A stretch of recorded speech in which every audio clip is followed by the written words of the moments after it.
आज हम लोगों को सॉल्व करना है सॉल्यूशन नंबर 11, यानी कि क्वेश्चन नंबर 10 तक हम लोगों ने कल सॉल्व किया था और 10 के बाद 11 नंबर हम लोगों को आज शुरू करना है। शुरू करते हैं। अच्छा, 11 नंबर में जो क्वेश्चन दिया गया है ना, हम चाहते हैं कि 11 नंबर को सॉल्व करने से पहले इसी प्रकार का आप एक सवाल और बना लीजिए, क्योंकि अभी जो हम सवाल देने वाले हैं ना वो आपके एनसीईआरटी का ही होगा। यदि आप उसको सीख लेते हैं ना तो 11 नंबर आपके लिए थोड़ा सा समझना आसान हो जाएगा। ठीक है, तो 11 नंबर को अभी हम रहने देते हैं। 11 के जैसा ही एक एडिशनल क्वेश्चन हम आपको देते हैं, अलग से नहीं, आपके एनसीईआरटी बुक का देंगे। और ये जो क्वेश्चन है ये आपके अंदर में जो दिया हुआ रहता है ना वहां का है। ठीक है, चलिए 11 नंबर को अभी आप फिलहाल छोड़ दीजिए, कोई दिक्कत नहीं है, आप यहाँ पे कर लो। 11 नंबर का हम लोग क्या डिस्कस करने जा रहे हैं, एक एडिशनल क्वेश्चन। एक मिनट, एडिशनल क्वेश्चन एक हम बताने जा रहे हैं।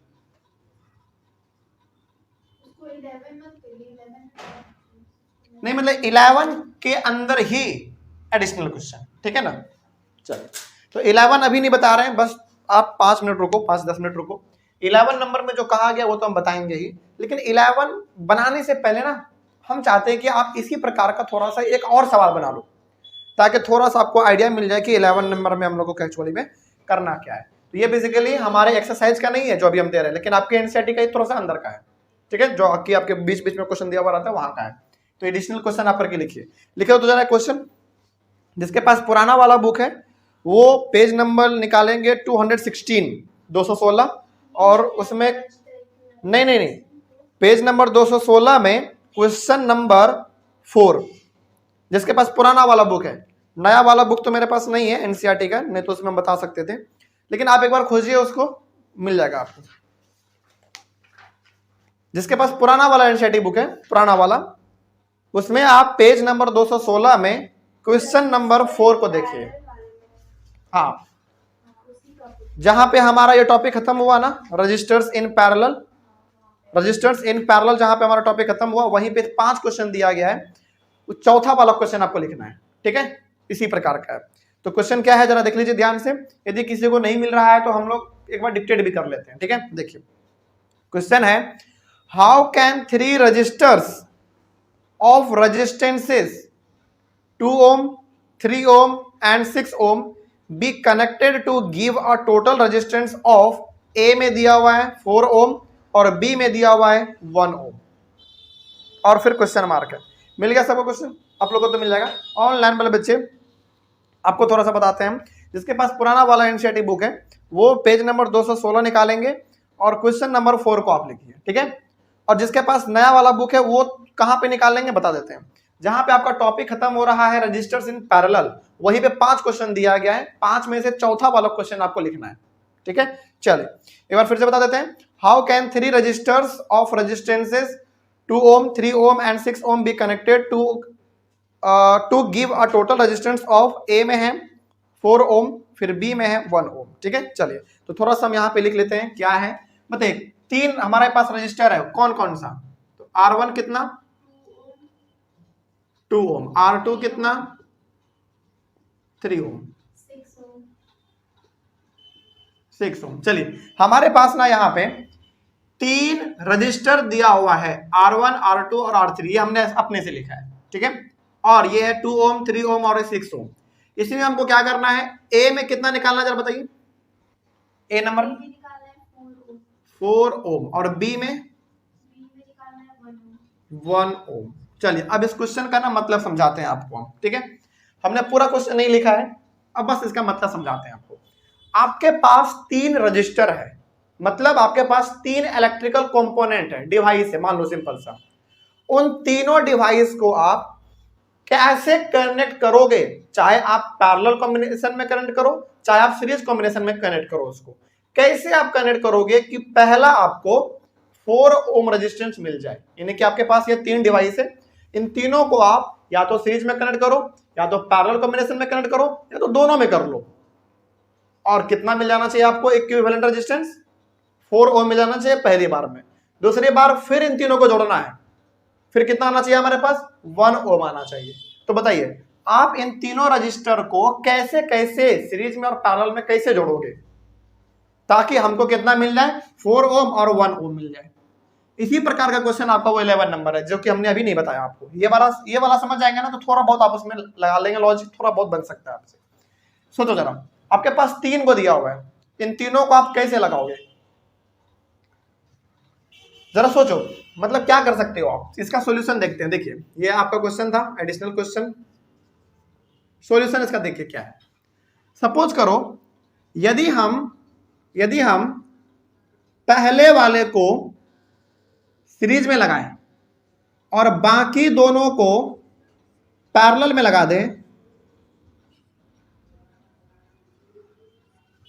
पहले को सीरीज में यानी कि कितना था पहला हमारा 2 ओम, दूसरा 3 ओम और ये हमारा 6 ओम।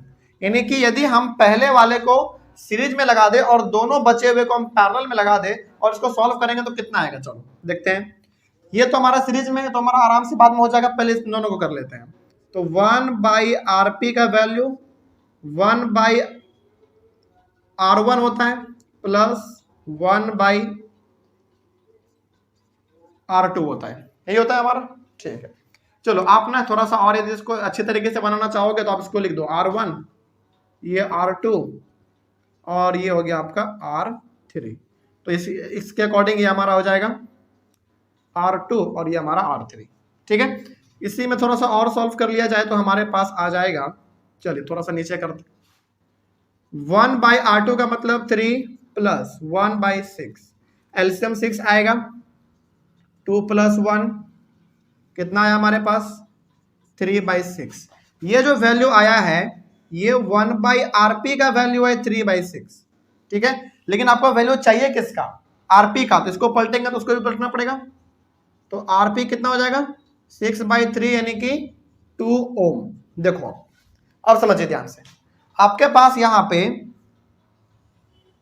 यानी कि पहले वाले को आपने सीरीज में रखा और बाकी दो बचे हुए को आपने पैरेलल में रखा, तो इन दोनों को आपने सॉल्व किया तो आपके पास आया 2 ओम। ठीक है, और इन दोनों को सॉल्व करने का मतलब क्या है, ये दोनों पैरेलल में था, अब आपने इसको सॉल्व कर दिया, मतलब किस में आ चुका अब हमारा सीरीज में आ चुका अब हमारा। ठीक है, अब ये हमारा ऑलरेडी हमने सॉल्व किया तो 2 ओम आया, इसका मतलब ये अब किस में आपका सीरीज में है आपका, और ये वाला भी किस में है सीरीज में है। तो टोटल कितने हो जाएंगे, टोटल ये भी अब आपका सीरीज में और इन दोनों का भी आपने सॉल्व कर लिया तो अब आपका सीरीज में आ चुका है। तो ये हमारा 2 है पहले से, तो 2 प्लस और इसको अभी आपने सॉल्व किया यानी कि इन दोनों को, तो ये भी हमारा 2, यानी कि टोटल हमारा 4 ओम। तो क्या पहला वाला आ गया, बिल्कुल सही। तो इसमें वही करना था कि आप बताओ आपके पास 3 रजिस्टर है, इसको आप कैसे जोड़ोगे, सीरीज और पैरेलल दोनों को मिला के भी आप जोड़ सकते हैं, कैसे जोड़ोगे कि आपके पास टोटल रेजिस्टेंस 4 ओम आ जाए। तो हमको पहले वाले को सीरीज में रखना था और दूसरे वाले को पैरेलल में रखना था। अच्छा, आपके मन में सवाल आया होगा ना कि सर आपको एक बार में ही कैसे पता चल गया।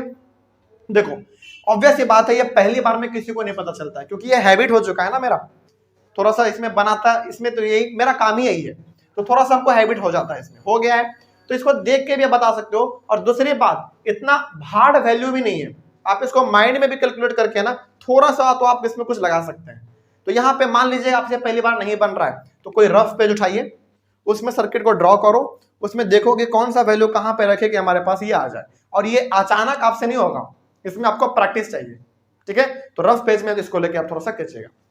आगे बढ़े हम लोग फिर। तो पहला वाला हमारा कंप्लीट हुआ। अच्छा 1 मिनट, तो ये हमारा ए नंबर के लिए हुआ सॉल्यूशन। ठीक है, अब बी नंबर के लिए देखो, ऑब्वियस सी बात है, जरा इसमें भी कॉमन सेंस लगाइए आप लोग। पहले वाले में आपको चाहिए था 4, दूसरे में चाहिए आपको 1, तो वैल्यू कम हुआ या ज्यादा हुआ, कम हुआ। और जब भी वैल्यू हमारा कम हो समझ आइएगा मतलब वो किसका बात कर रहा है, पैरेलल का, क्योंकि पैरेलल में हमारा वैल्यू थोड़ा सा कम आता है, सीरीज में वैल्यू हमारा थोड़ा सा ज्यादा आता है। तो यहाँ पे हमको वैल्यू कम दिख रहा है, इसका मतलब है कि हमको पैरेलल में लगाना पड़ेगा, और तीनों को पैरेलल में लगा लेते हैं, क्या पता गलत हो जाए तो चेक करेंगे हम लोग। ठीक है, चलो तो ए नंबर का हमारा सॉल्यूशन यहाँ पे हुआ। बी नंबर का आप यहाँ पे देखो, बी नंबर में हम तीनों को लगा देते हैं पैरेलल में।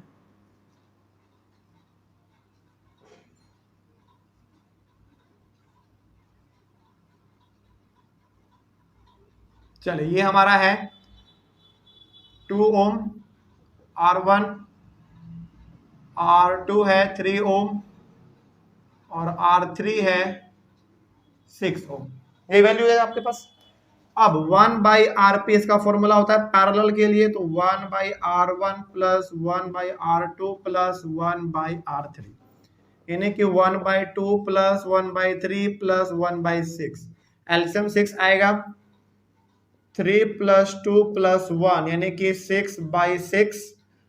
तो यहाँ पे आपके पास 1/RP का वैल्यू आ गया 6/6, यानी कि आपके पास वैल्यू आ गया 1, और ये आपको तो लाना था। और ये आपका, सॉरी एक मिनट थोड़ा सा, ये आपके पास 1/RP का वैल्यू हमको चाहिए केवल RP, इसको आप उल्टा भी करोगे तो वही आएगा आपके पास, यानी कि 1। तो हैंस RP इक्वल्स टू 1 ओम, यही आपका आंसर हो गया। ठीक है, ये प्रैक्टिस से आपको आएगा, पहली बार में ये चीज नहीं हो पाएगा किसी से, बहुत टाइम लग जाएगा। इसीलिए आप जब भी इस प्रकार का सवाल आए ना, तो रफ लेके थोड़ा सा छोटा सा डायग्राम बना के कटकुट करके आप देखो कहाँ पे फिट बैठ रहा है, कहाँ पे किसको जोड़े कि हमारे पास वैल्यू आ जाए। तो दूसरे वाले में कहा गया था कि इन दोनों को आप कैसे जोड़ोगे कि आपके पास रेजिस्टेंस 1 ओम आ जाए, तो तीनों को पैरेलल में जोड़ देंगे हम, आ जाएगा हमारे पास। ठीक है ना, अब इसमें तो कोई दिक्कत नहीं होना चाहिए। चलो, अब आपके पास यदि ये आपसे बन गया है, अब आप एक्चुअल में 11 नंबर सवाल देखो जो आपके एक्सरसाइज में दिया हुआ है। इसको मिटा दें हम, क्वेश्चन आपके बुक में था, आंसर आपका यहाँ पे है।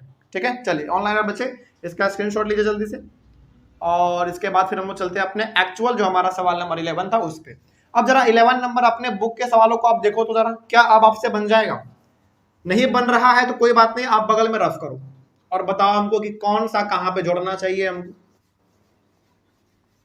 चलो, हम यहाँ पे जब तक मिटा रहे हैं तब तक आप उसको सोचो, सब कोई सोचेंगे थोड़ा सा, क्योंकि आखिरकार बनाना तो आप ही को है ना, हम बता देंगे कोई फायदा नहीं होगा आपसे। तो सोचो उसमें, और आप बताओ इस बार कि हमको उसमें कहां पे कौन सा जोड़ना चाहिए। सवाल नंबर 11, ठीक है। सबसे पहले इसमें कौन कौन सा दिया हुआ है देख लेते हैं। So how you would connect 3 resistors each of resistance 6 ohm. अच्छा, 3 रजिस्टर है और तीनों का वैल्यू हमारा 666 है।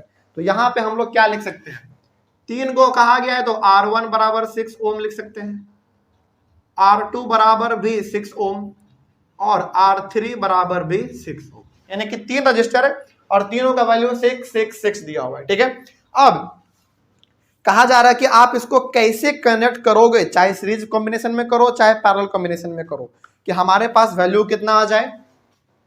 ए में दिया हुआ है 9 ओम और दूसरे में दिया हुआ है कितना बताइए, 9 ओम के बाद 4 ओम, सेकेंड में है 4 ओम। चलिए अब जरा सोचो, आप उसी प्रकार का क्वेश्चन है आपका, आपके पास 3 रजिस्टर है और इसमें सबसे बड़ी बात यह है कि तीनों का वैल्यू सेम है 666। इन तीनों रजिस्टर को आप कैसे जोड़ोगे कि आपके पास वैल्यू पहली बार में 9 आ जाए, 9 ओम। तो सॉल्यूशन नंबर फर्स्ट बताइए, इस बार थोड़ा सा आप लोगों से हम चाहते हैं कि आप लोग बताइए क्या कर सकते हैं। सवाल नंबर आपका 11 है, सोचे जरा, रफ करो कोई दिक्कत नहीं, आप रफ कर सकते हैं बगल में, सोचो जरा। और इसमें ना वैल्यू और आसान है क्योंकि 666 है, कुछ ज्यादा करना नहीं है, जरा सोचो इसके बारे में कहां पे हमको क्या लगाना चाहिए। सोचो, सवाल नंबर 11 के बाद हमारा 12, एक को सीरीज में 2 को पैरेलल में। ठीक है, जैसा आपने कहा वैसा हम करके देखते हैं, हम श्योर नहीं है लेकिन आपका कहना हम मान लेते हैं थोड़ा सा और देखते हैं। आपने कहा कि सर पहले वाले को आप सीरीज में लगाइए, ठीक है, हमने पहले वाले को सीरीज में लगाया, बाकी 2 को हमने पैरेलल में लगाया। ठीक है, आपने कहा ऐसा, हमने ऐसा किया। ठीक है, तो ये हमारा R1 बराबर 6 ओम, R2 बराबर 6 ओम, ये भी हमारा, और R3 बराबर 6 ओम। चलो, मेरे हिसाब से लग रहा है ना कि आपने जो कहा है वो बिल्कुल सही कहा है, लेकिन एक बार फिर भी हम देखेंगे। ठीक है, चलिए, तो यहाँ पे हम लोग यदि 1/RP लगाना चाहेंगे, इसको तो अभी सॉल्व नहीं करना हमको क्योंकि सीरीज में है, ये हम लोग बाद में कर लेंगे। तो 1/RP बराबर 1/6, अच्छा चलो पहले फॉर्मूला के अकॉर्डिंग ही चलते हैं। तो 1/R2 प्लस 1/R3, यानी कि इसके लिए और इसके लिए काम कर रहे हैं, तो 1/6 प्लस 1/6, एलसीएम 6 आएगा तो 1 प्लस 1 यानी कि 2/6। आपके पास अभी यहाँ पे 1/RP का वैल्यू आया है 2/6, लेकिन हमको चाहिए यहाँ पे केवल RP का, यानी कि इसको आपने पलटा तो इसको भी पलटेंगे तो 6/2 यानी कि 3 ओम। तो हैंस RP का वैल्यू आ गया 3 ओम। चलिए जरा अब रुक जाइए यहाँ पे, देखो यहाँ पे ऑलरेडी आपके पास 6 ओम है, इन दोनों को आपने सॉल्व किया, आपके पास आ गया 3 ओम। इन दोनों को सॉल्व करने का मतलब है कि दोनों पैरेलल में था, आपने सॉल्व किया तो दोनों अब आ चुका आपका सीरीज में। तो 6 और 3 9, बस हो गया। तो टोटल आपका कितना हो गया?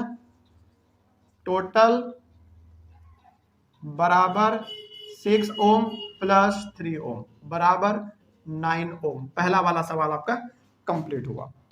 तो आपने जो कहा था वो बिल्कुल आपने सही कहा था, ठीक है। इसीलिए हमने कहा आपको कि आप बगल में रफ करके देख लो, कोई दिक्कत नहीं है, ठीक है। चलिए अब इसके बारे में बताइए। देखो यहाँ पे ना थोड़ा सा आपको हिंट हम दे देते हैं, उसी प्रकार का जैसा आपने बनाया था ना एडिशनल क्वेश्चन, उसी प्रकार का। पहले वाले में वैल्यू आपका बड़ा था, पहले वाले में वैल्यू आपका बड़ा था, तीनों को आपने किस में किया? चूंकि वैल्यू थोड़ा सा बड़ा था तो आपको इसमें एक सीरीज में रखना पड़ा, दो को पैरेलल में रखना पड़ा। लेकिन अब हमारा वैल्यू क्या हो गया? घट गया या बढ़ गया? घट गया। इट मीन्स तीनों किस में होने चाहिए? पैरेलल में होना चाहिए। लेकिन तीनों पैरेलल में होना चाहिए तो क्या तीनों 1 2 3 ऐसे? 1 2 3 ऐसे? नहीं, ऐसे नहीं होगा, थोड़ा सा और सोचो। देखो ये ना आपको बेसिकली एक हिंट दे रहा है, पिछले वाले सवाल में भी ऐसा ही था हमारा। ऊपर वाले में बड़ा वैल्यू, इसका मतलब कि इसमें कम से कम 1 या फिर 2 सीरीज में लगाना ही पड़ेगा।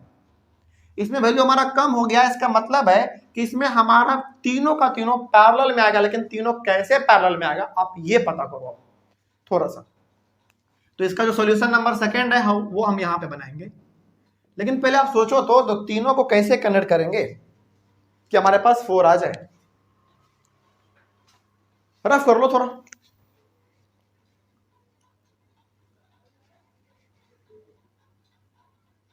बताएं या हो जाएगा?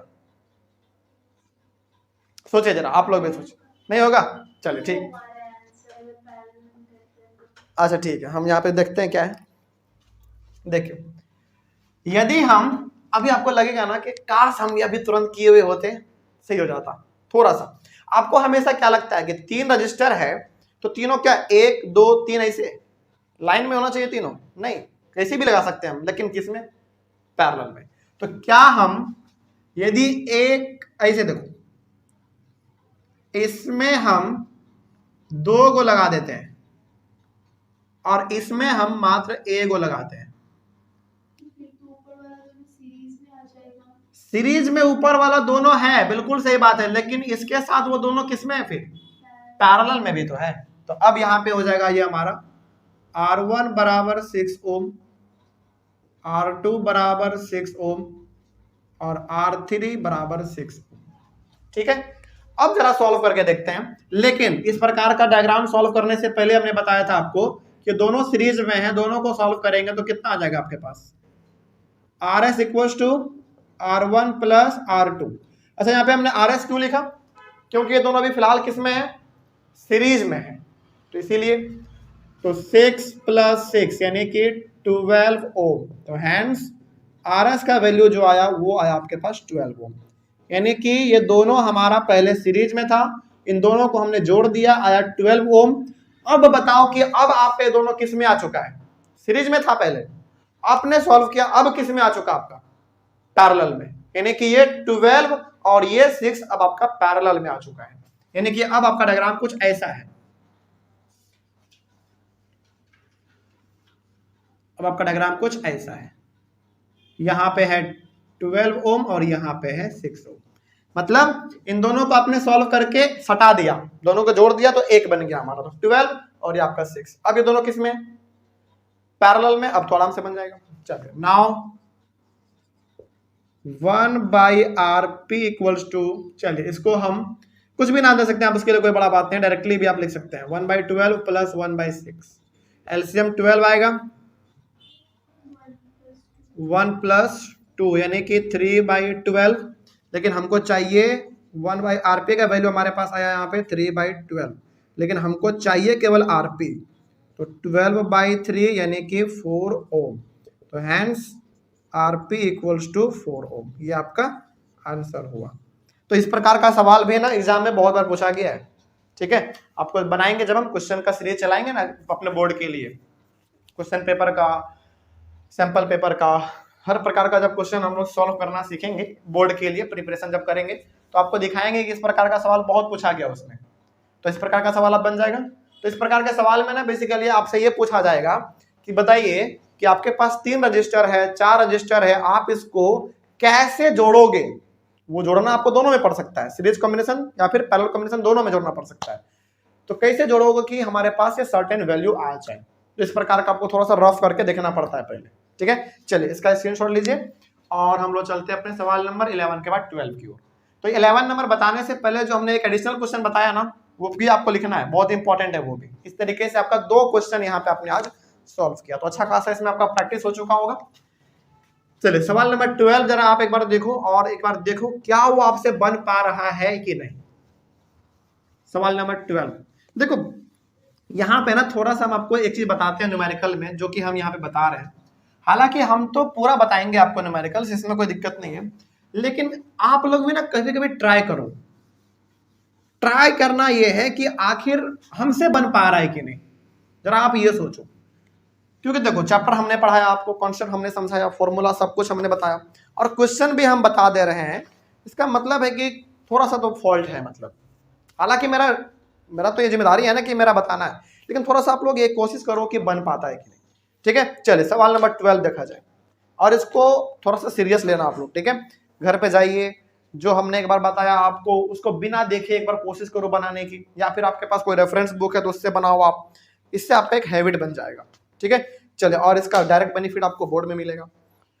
सवाल नंबर 12 देखा जाए क्या कहा गया है। सवाल नंबर 12 है, several electric bulbs designed to be used on a 220 volt electric supply line are rated 10 watt. How many lamps can be connected in parallel with each other across the 2 wires of 220 volt line if the maximum allowable current is 5 ampere? बहुत पेचीदा सवाल है ये हमारा, ठीक है, लेकिन बहुत आसान भी हमारा भी बन जाएगा ये, लेकिन कुछ पहले वैल्यू दिया है उसके बारे में हम लोग बात करते हैं। सॉल्यूशन नंबर 12 के बारे में देखिए, इसमें ना क्या कहा गया है बाद में देखेंगे, लेकिन पहले कुछ वैल्यू दिया गया उसके बारे में बात करते हैं। बताइए पोटेंशियल डिफरेंस कितना दिया गया, आप पता कर पाए हैं उसमें? 220 ना, 220 दिया हुआ है और 10 वॉट दिया हुआ है। अच्छा 10 वॉट मतलब क्या दिया हुआ है? वो power P equals to 10 watt दिया हुआ है और करंट कितना दिया गया बताइए? 5 एम्पियर का दिया गया है। अब जरा ध्यान से देखो उसको, 5 एम्पियर का दिया गया है। अब सवाल को समझो कि यह सवाल आपसे क्या कह रहा है। सवाल को एक बार समझते हैं ध्यान से, देखिए। Several electric bulbs designed to be used on a 220 volt electric supply line are rated 10 watt. How many lamps can be connected in parallel, अच्छा पैरेलल कॉम्बिनेशन का बात हुआ, याद रखिएगा, with each other across the 2 wires of 220 volt line if the maximum allowable current is 5 ampere। समझिए अब इस सवाल का मतलब क्या हो। देखो बहुत सारे बल्ब डिजाइन किए गए हैं, समझना ध्यान से, बहुत इंपॉर्टेंट सवाल है। सपोज करो कि आपने क्या किया ना, देखो बहुत ध्यान समझना। सपोज करो कि आपने अभी तुरंत एक नया घर आपने बनवाया है अपना नया घर, और आपके घर में ना लगभग बहुत सारे बल्ब का जरूरत है, बहुत बल्ब छोड़ो लैंप का जरूरत है। मतलब समझो, कंडीशन समझा रहे हैं आपको, ज्यादा आप कनेक्ट कर पाओगे। आपने अभी तुरंत अपना नया घर बनवाया है और आपके घर में हर जगह पे बल्ब लगाना है, बहुत सारा बल्ब चाहिए आपको। बल्ब के जगह पे आप लैंप समझ लो। सपोज करो कि आपने ना बहुत बड़ा घर बना लिया है, उसमें कम से कम 100 कमरा है, 100 रूम है, और हर एक रूम में आपको ना एक एक लैंप रखना है। और लैंप में क्या होता है अंदर में बताओ? लैंप के अंदर क्या होता है? बल्ब होता है। तो बहुत सारे बल्ब भी बनाए गए हैं उस लैंप में फिट करने के लिए। तो आपको यहां पे बताना यह है कि देखो बहुत सारे हमारे पास लैंप हैं, उन सारे लैंप में हमको बल्ब फिट करना है, और बल्ब फिट करने के बाद उन सारे लैंप को किस में कनेक्ट करना है? पैरेलल कॉम्बिनेशन में, यानी कि सिंपल से आपको अपने घर में कनेक्ट करना है, जिसमें हर एक बल्ब को पोटेंशियल डिफरेंस 220 वोल्ट का मिलेगा। हर एक बल्ब के पास पावर 10 वॉट का है और करंट जो है वो 5 एम्पियर का है, ठीक है। चलिए तो आपको इसमें बताना है कि आखिर वैसा हमको कितना लैंप बनाना पड़ेगा। तो how many lamp can be connected. Lamp का मतलब सिंपल सा आपको समझ लो, यहाँ पे सिंपल सा आपको बल्ब कितना कनेक्ट करना पड़ेगा, ठीक है। चलिए देखते हैं यहाँ पे क्या बात कहा गया है। सबसे पहली बात यहाँ पे आप ये देखो कि आपके पास यहाँ पे पावर दिया हुआ है, पोटेंशियल डिफरेंस भी दिया हुआ है और करंट भी दिया हुआ है, ठीक है। और ये बात कर रहा है पैरेलल कॉम्बिनेशन का, और पावर आपके पास दिया हुआ है। तो बताइए, जब पैरेलल कॉम्बिनेशन का बात हो और पावर का बात हो तो हमारे पास पावर का फॉर्मूला कौन सा आता है? P equals to V square by R. याद आया कुछ? चलिए, अब यहां से हमारे पास क्या बाहर निकलेगा, थोड़ा सा ये भी बताते हैं आपको। P के जगह पे P लिखो 10 बराबर V स्क्वायर यानी कि 220 इंटू 220 दो बार लिख दो, डिवाइडेड बाई आर रेजिस्टेंस, ठीक है। यहां से क्या निकलेगा बताइए? रेजिस्टेंस हमको पता चलेगा। आगे बढ़ते हैं, लेकिन अभी यहाँ पे ना अंत नहीं हुआ, ये अभी शुरुआत हुआ है। इसको आप इधर भेज दो और इसको आप नीचे लेकर आ जाओ। तो 220 इंटू 220 डिवाइडेड बाई 10, हाँ ठीक है। उसके बाद फिर V equals to I R. ये स्टेप ना थोड़ा सा हमको, एक मिनट रुक जाओ, एक मिनट, ये स्टेप हमको थोड़ा सा बाद में करना चाहिए था। V बाई आर पावर, चलो एक मिनट रुक जाओ थोड़ा सा, हालांकि कोई दिक्कत तो नहीं होना चाहिए लेकिन फिर भी, चलो एक मिनट रुक जाओ, एक मिनट। V हमारे पास है पोटेंशियल डिफरेंस, पावर, करंट। ये स्टेप ना थोड़ा सा, एक मिनट, हम चाह रहे हैं ये स्टेप आप थोड़ा सा रुक जाओ, बस यही स्टेप हम दोबारा करेंगे, लेकिन हम चाह रहे हैं कि थोड़ा सा एक स्टेप आपको पहले और कुछ बता दिया जाए। जैसे, हालांकि ये स्टेप हम करेंगे लेकिन थोड़ा सा बाद में करेंगे ना, ज्यादा आप कनेक्ट कर पाओगे। मेरा मकसद है कि थोड़ा सा आपको बेसिक लेवल से लेकर जाया जाए। देखो, आपके पास ना यहाँ पे दो चीज है, V है, I है। इन दोनों के मदद से हम क्या निकाल सकते हैं बताइए? R निकाल सकते हैं, रेजिस्टेंस। चलो सिंपल सा है। तो V equals to I R होता है। तो V हमारे पास दिया हुआ है 220 इक्वल्स टू I, अच्छा I का तो वैल्यू हमारे पास है 5 इंटू R। तो 220 डिवाइडेड बाई 5 बराबर R। अब इसको आप कट करोगे तो आपके पास आएगा 44 ओम बराबर R। अब थोड़ा सा रुक जाओ, अब आपको मालूम चलेगा कि आखिर हमने वो वाला स्टेप पहले क्यों नहीं किया। देखिए ध्यान से समझिए, यहां पे ना आपके पास पोटेंशियल डिफरेंस जो दिया हुआ है 220 वोल्ट और करंट जो दिया हुआ है 5 एम्पियर, ये दोनों का दोनों पूरे सर्किट के लिए है। समझिएगा, पूरे सर्किट के लिए, यानी कि पूरे सर्किट में हमको जो बल्ब लगाना है, जो लैंप हमको फिट करना है, उस पूरे सर्किट में पोटेंशियल डिफरेंस कितना है? 220 वोल्ट। पूरे सर्किट में करंट कितना है? 5 एम्पियर। तो पूरे सर्किट के लिए पूरा पोटेंशियल डिफरेंस आपने इस्तेमाल किया, पूरे सर्किट का करंट आपने इस्तेमाल किया। तो जब आप पूरे सर्किट का ये दोनों इस्तेमाल कर रहे हैं तो जो रेजिस्टेंस निकला वो पूरे सर्किट का निकला कि नहीं? बिल्कुल, यानी कि पूरे सर्किट में पोटेंशियल डिफरेंस इतना था, पूरे सर्किट में करंट इतना था, तो पूरे सर्किट में मिला के टोटल कितना है आपके पास रेजिस्टेंस? 44 ओम टोटल। लेकिन ये तो हमारा जो रेजिस्टेंस निकला है 44 ओम, ये तो पूरे सर्किट के लिए है, लेकिन यहां पे जो पावर दिया गया है ये तो एक बल्ब का दिया है। अब इस पावर का इस्तेमाल करके हम रेजिस्टेंस निकालेंगे एक बल्ब का। देखो यहां पे ना बच्चे कंफ्यूज होते हैं, यहां पे जो रेजिस्टेंस निकला है ये पूरे सर्किट का रेजिस्टेंस निकला। अब हम इस पावर का वैल्यू इस्तेमाल करके रेजिस्टेंस निकालेंगे एक बल्ब का, ठीक है। चलिए नाउ, अब P equals to V square by R होता है, ये आपको मालूम है। देखो अब ये स्टेप यहां पे करेंगे ना जो हमने यहां ऊपर में किया था, अब आपको समझ में आराम से आएगा। तो पावर कितना आपके पास है? अच्छा, हमने पावर का फॉर्मूला यही वाला क्यों लगाया जरा बताओ? क्योंकि बात हुआ किसका? पैरेलल कॉम्बिनेशन का। सवाल में किसका बात हुआ है? पैरेलल कॉम्बिनेशन का, इसीलिए ये वाला फॉर्मूला। तो P हमारे पास 10 है बराबर V स्क्वायर का मतलब 220 इंटू 220 डिवाइडेड बाई R। क्या आपको रेजिस्टेंस मालूम है क्या? देखो ध्यान से, क्या ये रेजिस्टेंस आपको मालूम है? और अब यहां पे ना आप समझो थोड़ा सा ध्यान से, ये रेजिस्टेंस के जगह पे हमको क्या लिखना चाहिए जरा बता सकते हैं आप? सोचो जरा, क्या इस रेजिस्टेंस के जगह पर हम ये वाला वैल्यू लिखेंगे क्या? जरा सोचो फिर से आप शायद कंफ्यूज हो रहे हैं, एक बार फिर से सोचो। मतलब ये जो आपने रेजिस्टेंस निकाला है ना, ये पूरे सर्किट का टोटल, और यहां पे जो आप फॉर्मूला लगा रहे हैं, पी लगाया आपने कितना, 10 वॉट, और जो पावर दिया हुआ ना ये एक बल्ब का दिया हुआ है। इट मींस आपका जो यहां पे रेजिस्टेंस निकलेगा वो एक बल्ब का रेजिस्टेंस निकलेगा। इसका मतलब हो गया कि आप यहां पे ये वाला वैल्यू नहीं पुट कर सकते हैं, क्योंकि यदि ये वाला आप वैल्यू पुट कर देंगे यहां पे तो आपने पावर लिया एक बल्ब का, एक बल्ब के पास पावर 10 वॉट, तो आपको रेजिस्टेंस भी कितना मानना पड़ेगा, एक बल्ब का ना। लेकिन ये तो हमारा पूरा का है, तो क्या यहां पे लिखना ठीक रहेगा? नहीं, बिल्कुल भी नहीं। ठीक है, थोड़ा सा और आगे समझाते हैं और आपको समझ में आएगा। इधर भेज देंगे ये हमारा, तो हमारे पास हो जाएगा R equals to 220 into 220 divided by 10। R equals to, इससे हमारा ये कट जाएगा, तो 22 इंटू 22 484 होता है, बिल्कुल 4840 ओम। अब इन दोनों रेजिस्टेंस में थोड़ा सा हम आपको फर्क समझाते हैं। देखो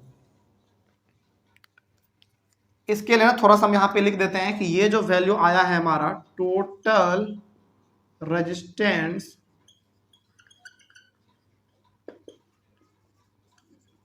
ऑफ द सर्किट, ये टोटल रेजिस्टेंस है सर्किट का, लेकिन ये जो हमारा है ये रेजिस्टेंस एक बल्ब का है, रेजिस्टेंस ऑफ वन बल्ब। अब इसका मतलब थोड़ा सा हम आपको और समझा देते हैं। देखो आप में से ना बहुत को कंफ्यूजन होगा कि सर ये वाला हमारा पूरे सर्किट का रेजिस्टेंस कैसे हुआ और ये हमारा एक बल्ब का रेजिस्टेंस कैसे हुआ। देखिए यहां पे ना हम कह रहे हैं कि ये जो रेजिस्टेंस हमारा ये पूरे सर्किट का है। क्यों? क्योंकि पूरे सर्किट का आपने पोटेंशियल डिफरेंस इस्तेमाल किया है और करंट आपने इस्तेमाल किया, तो V और I जो आपने इस्तेमाल किया वो पूरे सर्किट का इस्तेमाल किया। इसका मतलब जो रेजिस्टेंस निकलेगा वो भी पूरे सर्किट का निकलेगा टोटल। तो ये हमारा टोटल रेजिस्टेंस है। अब यहां पे आ जाओ आप, यहां पे आपने क्या इस्तेमाल किया है, पावर जो आपने इस्तेमाल किया वो एक बल्ब का दिया हुआ है। आप ये मत समझो कि पूरे सर्किट का पावर दिया हुआ है, नहीं, एक बल्ब का हमारा पावर दिया हुआ है 10 वोल्ट, यानी कि आप इस्तेमाल कर रहे हैं पावर एक बल्ब का, तो जो रेजिस्टेंस निकलेगा वो भी किसका निकलेगा, एक बल्ब का निकलेगा। तो ये हमारा रेजिस्टेंस है एक बल्ब का और ये हमारा है पूरे सर्किट का। फिर से आपके मन में कंफ्यूजन आया होगा कि सर यदि ये हमारा पूरे सर्किट का रेजिस्टेंस है तो ये कम क्यों है फिर 44, और यदि ये हमारा एक बल्ब का रेजिस्टेंस है ये ज्यादा क्यों है? क्योंकि देखो बात कर रहे हैं किसका, पैरेलल का, और यदि हमारा एक का वैल्यू है इसका आप क्या करोगे बेसिकली फॉर्मूला में रेसिप्रोकल करोगे ना, इसीलिए आपका वैल्यू क्या आ जाएगा, कम ही आएगा। क्योंकि हमने क्या बताया था आपको, जब भी आपका पैरेलल में वैल्यू थोड़ा सा बड़ा रहता है ना, आप उसको जब इक्विवेलेंट निकालते हैं वो क्या निकलता है, हमेशा छोटा निकलता है। तो ये भले ही देखने में आपको ज्यादा लग रहा है, लेकिन जब आप इसको सॉल्व करोगे, इसका रेसिप्रोकल करके फॉर्मूला में पुट करके निकालोगे तो आपके पास बहुत कम वैल्यू आएगा। इसीलिए ये हमारा टोटल रेजिस्टेंस हो गया और ये हमारा एक बल्ब का रेजिस्टेंस हो गया। देखो अभी भी ना यहाँ पे आपको एक चीज नहीं पता है, मालूम है क्या, ये तो टोटल रेजिस्टेंस हो गया हमारे सर्किट का, ये रेजिस्टेंस हो गया हमारा एक बल्ब का, लेकिन कितने बल्ब लगेंगे आपको मालूम है क्या? नहीं, ये तो आपको नहीं मालूम है। तो यहां पे आप मान लो कि let the total number of bulbs be X. Total number of bulbs हमने एक्स मान लिया, ठीक है। आगे देखते हैं, अब यहां पे आइए आप, तो now 1 by R P equals to, जरा बताइए आप ध्यान से समझिएगा, ठीक है। आपके पास टोटल बल्ब एक्स है और एक बल्ब का रेजिस्टेंस कितना है, इतना है। तो फॉर्मूला पे यदि हम लोग पुट करेंगे तो क्या आएगा आपके पास, 1 by R one plus 1 by R two plus 1 by R three plus 1 by R four dot dot dot कहां तक, एक्स तक। क्योंकि ये पहले बल्ब का हुआ, दूसरे बल्ब का, तीसरा, चौथा, लेकिन आपके पास टोटल नंबर ऑफ बल्ब कितने हैं, एक्स, तो एक्स बार करना पड़ेगा हमको। अब थोड़ा सा आप यहां पे आओ, 1 बाई आर वन यानी कि एक बल्ब का रेजिस्टेंस कितना निकाला आपने, 4840, तो यहां पे हमारा 4840। फिर अगले वाले का भी कितना होगा 4840, 1 बाई 4840 प्लस 1 बाई 4840 और यह कहां तक चलेगा आपका x तक चलेगा। ठीक है,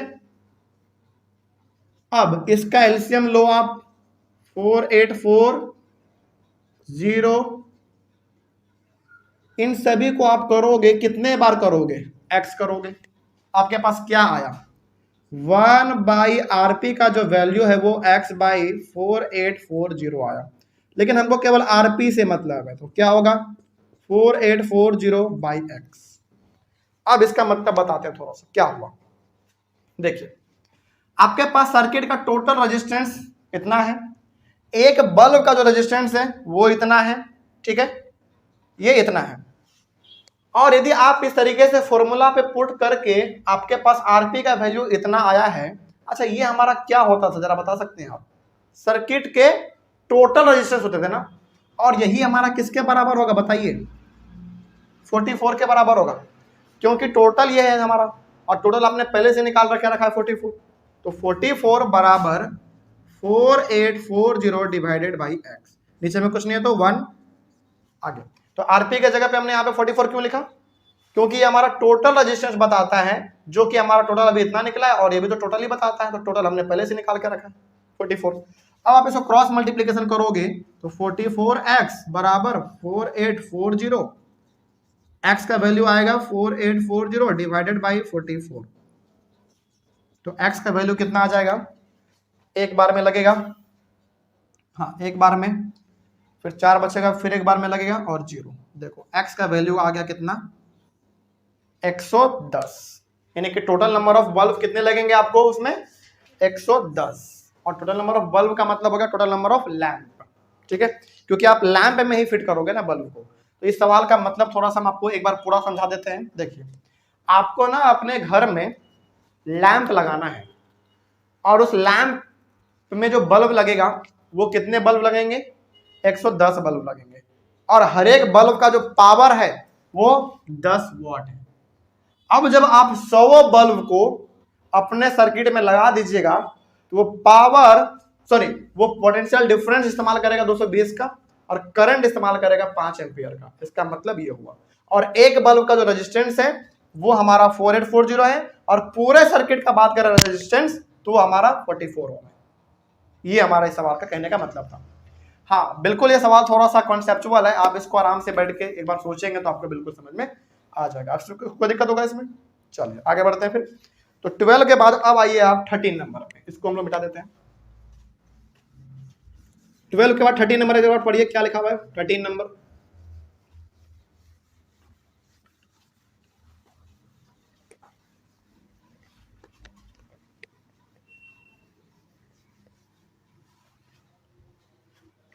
solution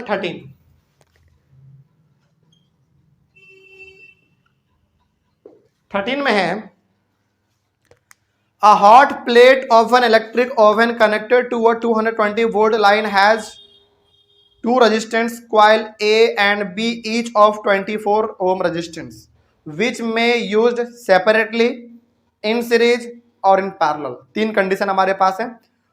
What are the current in these in 3 cases? चलिए थोड़ा सा इसके बारे में हम लोग बात करते हैं। सबसे पहले यहां पे हमारे पास पोटेंशियल डिफरेंस जो है वो 220 वोल्ट दिया हुआ है, ठीक है, और हमारे पास 2 क्वाइल यानी कि 2 वायर है, तो क्वाइल ए के पास भी 24 ओम का रेजिस्टेंस है, और क्वाइल बी के पास भी 24 ओम का रेजिस्टेंस है, ठीक है। हमारे पास यही अभी फिलहाल इतना वैल्यू दिया हुआ है, और इसमें कुछ खास वैल्यू हमारे पास नहीं गिवन है, हाँ बस इतना आपके पास दिया हुआ है, यानी कि आपके पास पोटेंशियल डिफरेंस 220 वोल्ट है, कॉइल ए के पास जो रेजिस्टेंस है वो 24 है, और इसके पास भी 24 का है। अब आप क्या करो, 3 केस है इसमें। पहली बार आप सेपरेटली इस्तेमाल करोगे, यानी कि मात्र एक कॉइल को इस्तेमाल करोगे। दूसरी बार किसमें कहा गया था, सीरीज में इस्तेमाल करेंगे आप। सीरीज का मतलब क्या हो गया, दोनों को, देखो वर्ड को पकड़ो आप, विच मे बी यूज सेपरेटली, यानी कि पहले आप इस्तेमाल मात्र एक कॉइल को करो, सेपरेटली का मतलब एक। दूसरी बार सीरीज का मतलब हो गया कि दोनों को सीरीज में लगा के करो। तीसरी बार दोनों को पैरेलल में लगा के करो, ठीक है। चलिए तो सबसे पहले हम लोग यहाँ पे बात करेंगे पहले के लिए सेपरेटली। पहले सेपरेटली के लिए हम लोग बात करते हैं। सेपरेटली का मतलब होगा कि आप मात्र एक कॉइल इस्तेमाल करो पहला, या तो ये वाला कर लो या तो ये वाला कर लो। तो पहले आप करोगे तो आपके पास, लेकिन पोटेंशियल डिफरेंस सभी के पास 220 वोल्ट, याद रखिएगा ये सभी में कॉमन होगा। और इसमें रेजिस्टेंस कितने हो जाएंगे बताइए, क्योंकि आपको एक ही कॉइल इस्तेमाल करना है। तो क्या दोनों को जोड़ेंगे या फिर किसी एक का इस्तेमाल करेंगे? किसी एक का। तो 24 ओम। अब इसमें आपको निकालना क्या है? करंट निकालना है, ठीक है। तो V इक्वल्स टू IR होता है। चलिए, तो V हमारे पास है 220 और रेजिस्टेंस हमारा इधर आ जाएगा तो 24 divided by I। V equals to IR, तो V हमने यहाँ पे लिखा, R इधर आ जाएगा 6। इसको थोड़ा सा और सॉल्व कर लिया जाए तो चलो 220 को डिवाइड करो आप 24 से, कितने बार में लगेगा? चलो पहले कट रहा है ना, काट लेते हैं थोड़ा सा और आसान हो जाएगा हमारे लिए। 220 बाई 24, तो 2 से काटेंगे तो 110 12, फिर 2 से काटेंगे तो 55 6, 55 बाई 6 बराबर इतना। 55 को आप डिवाइड कर लो 6 से,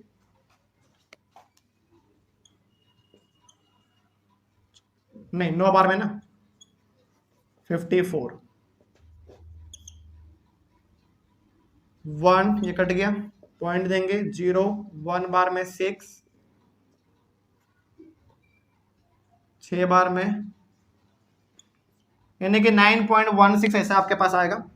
तो 9.16 एम्पियर बराबर करंट पहले बार में आपका इतना आएगा, 9.16, ठीक है। चलिए अब हम लोगों को इसको इस्तेमाल करना है दोनों कॉइल को सीरीज में। तो सेकंड वाला आप यहां पे लिख लो, इन सीरीज। सीरीज में आप इस्तेमाल करेंगे, और सीरीज में आपको इस्तेमाल करने का मतलब है दोनों को इस्तेमाल करेंगे, ठीक है। और सीरीज में क्या होगा, सिंपल सा, भी तो आपका सेम रहेगा, इसमें कोई बदलाव नहीं। रेजिस्टेंस कितने हो जाएंगे बताइए? सीरीज में मतलब दोनों को जोड़ देना, सिंपल सा, कितना? 48 ओम हो जाएगा, ठीक है। 24 प्लस 24 ना, तो V इक्वल्स टू IR, तो V हमारे पास 220 डिवाइडेड बाई 48 बराबर I। चलो इसको ना थोड़ा सा करना तो पड़ेगा, कर लेते हैं, थोड़ा देखते हैं। 220 को 48 से किया जाए तो 110 24, फिर 55 12, और फिर ये कितना हो जाएगा?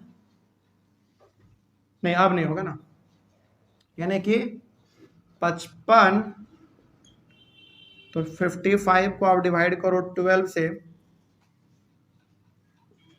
4 बार में 48, 7 कट गया, 5 बार में 60, 0 1, उसके बाद फिर और देंगे तो 4.15 इतना आप अप्रोक्स लिख सकते हैं, ठीक है। 4.5 एम्पियर बराबर करंट, ये आपका इसमें आ गया, इतना आप अप्रोक्स लिख लो, चल जाएगा आपका काम। हालांकि यदि कहीं पे डिवाइड गलती हो जाए तो आप इसको एक बार सुधार लीजिएगा, ठीक है, क्योंकि थोड़ा सा हम यहाँ पे फास्ट कर रहे हैं। चलिए अब आपने सीरीज में इस्तेमाल किया, अब आप इसको इस्तेमाल करो पैरेलल में। सबसे पहली बात तो आप हमको इसमें ये बताइए कि अब आप इस्तेमाल करने जा रहे हैं पैरेलल में, तो आपका रेजिस्टेंस दोनों क्या होगा, पहले निकालना पड़ेगा रेजिस्टेंस, ठीक है। चलिए वोल्ट तो हमारे पास सेम रहेगा 220 वोल्ट, और रेजिस्टेंस हमारे पास कितने हो जाएंगे वो थोड़ा सा हम लोग यहाँ पे कर लेते हैं रफ में। तो हमारे पास 1/24 प्लस 1/24, एलसीएम 24, 1 प्लस 1 यानी कि 2/24, तो आरपी का वैल्यू आ जाएगा 24/2 यानी कि 12 ओम। ये हमारा 12 ओम हो जाएगा। आप चाहें तो रफ में ये वाला कर सकते हैं। तो V इक्वल्स टू IR के अकॉर्डिंग, तो V हमारे पास 220 divided by 12 divided by I, sorry equals to I। इसको आप करोगे 220 को 12 से तो 110, और ये हमारा 6 55 और 3, 55 को डिवाइड करो 3 से, एक बार में लगेगा, 8 बार में 24,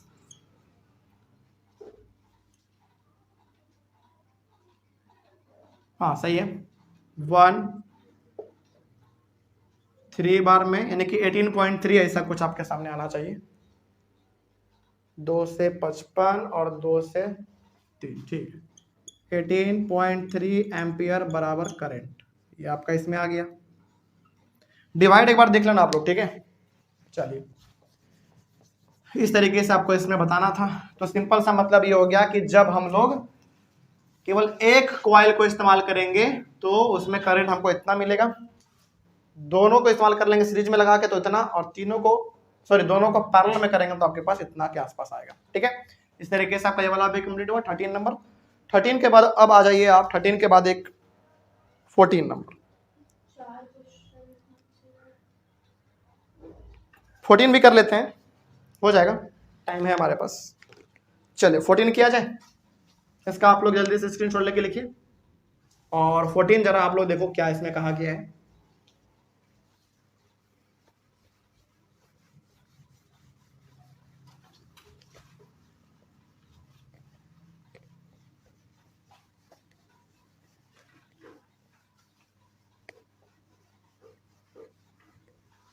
चलिए सॉल्यूशन नंबर 14, और हमको लगता है कि आज का ये लास्ट क्वेश्चन होगा।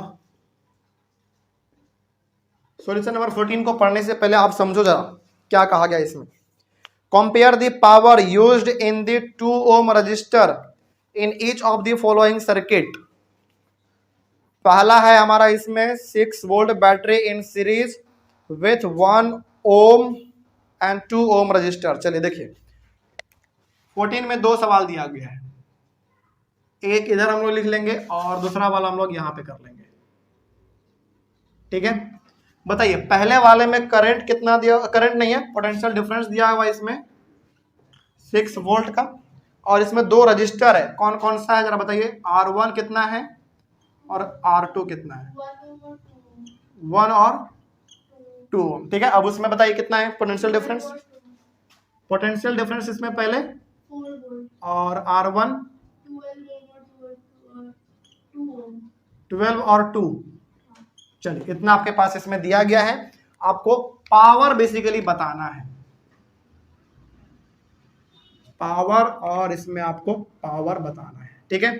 लेकिन इसमें एक बात और कहा गया है कि पहला वाला जो है ये वाला, ये आपका सीरीज में है, ठीक है, इस बात को ध्यान में रखेंगे। और ये कहा है कि ये आपका पैरेलल में है। अब तो हमारा काम और आसान हो गया, क्योंकि पहले हमको बता दिया कि ये इसमें आपको सीरीज लेकर चलना है और इसमें आपको पैरेलल लेके चलना है, ठीक है, ये हमको इसमें पता चल गया। और चूंकि सीरीज और पैरेलल भी कह दिया है और पावर भी हमको निकालना है, तो आपको इसमें पता चल रहा होगा। देखिए समझिए जरा ध्यान से। सबसे पहले यदि ये हमारा सीरीज कॉम्बिनेशन का बात कर रहा है और ये हमारा पावर का बात कर रहा है, तो बताइए सीरीज कॉम्बिनेशन में पावर का कौन सा फॉर्मूला लगता है, याद है किसी को? P equals to I square R, याद रखेंगे इसको। और पैरेलल कॉम्बिनेशन में पावर का फॉर्मूला कौन सा लगता है, P equals to V square by R, ठीक है। हमको इन दोनों में बेसिकली पावर निकालना है और कंपेयर करना है, ठीक है। चलिए इस चीज को यदि आप समझ गए तो फिर मेरे हिसाब से बहुत बड़े चीजों को आप समझने जा रहे हैं और समझ भी जाएंगे। देखिए सबसे पहले हमको ना इसमें पावर निकालना है, ठीक है। पावर निकालने के लिए आपको क्या चाहिए होगा, I यानी कि करंट चाहिए होगा, जो कि आपके पास नहीं है। फिर आपको चाहिए होगा रेजिस्टेंस, जो कि हम लोग आराम से निकाल पाएंगे, ठीक है। चलिए सबसे पहले आप हमको इसमें ये बताइए, सबसे पहले आप इसमें हमको ये बताएंगे कि चलो इसके लिए ना हमें थोड़ा सा डायग्राम भी यदि ड्रॉ कर दे तो आपके लिए और आसान हो जाएगा। रेजिस्टेंस हमारे पास 2 है, और चूंकि सीरीज का बात कर रहा है तो ये कुछ आपका इस प्रकार का है, मान लीजिए पहला और ये आपका दूसरा। ये R1 है आपके पास 1 ओम, और ये R2 है आपके पास 2 ओम, ठीक है। और इसमें यदि हम ड्रॉ करें चूंकि दोनों पैरेलल में है तो हमारा कुछ ऐसा इसमें बनेगा।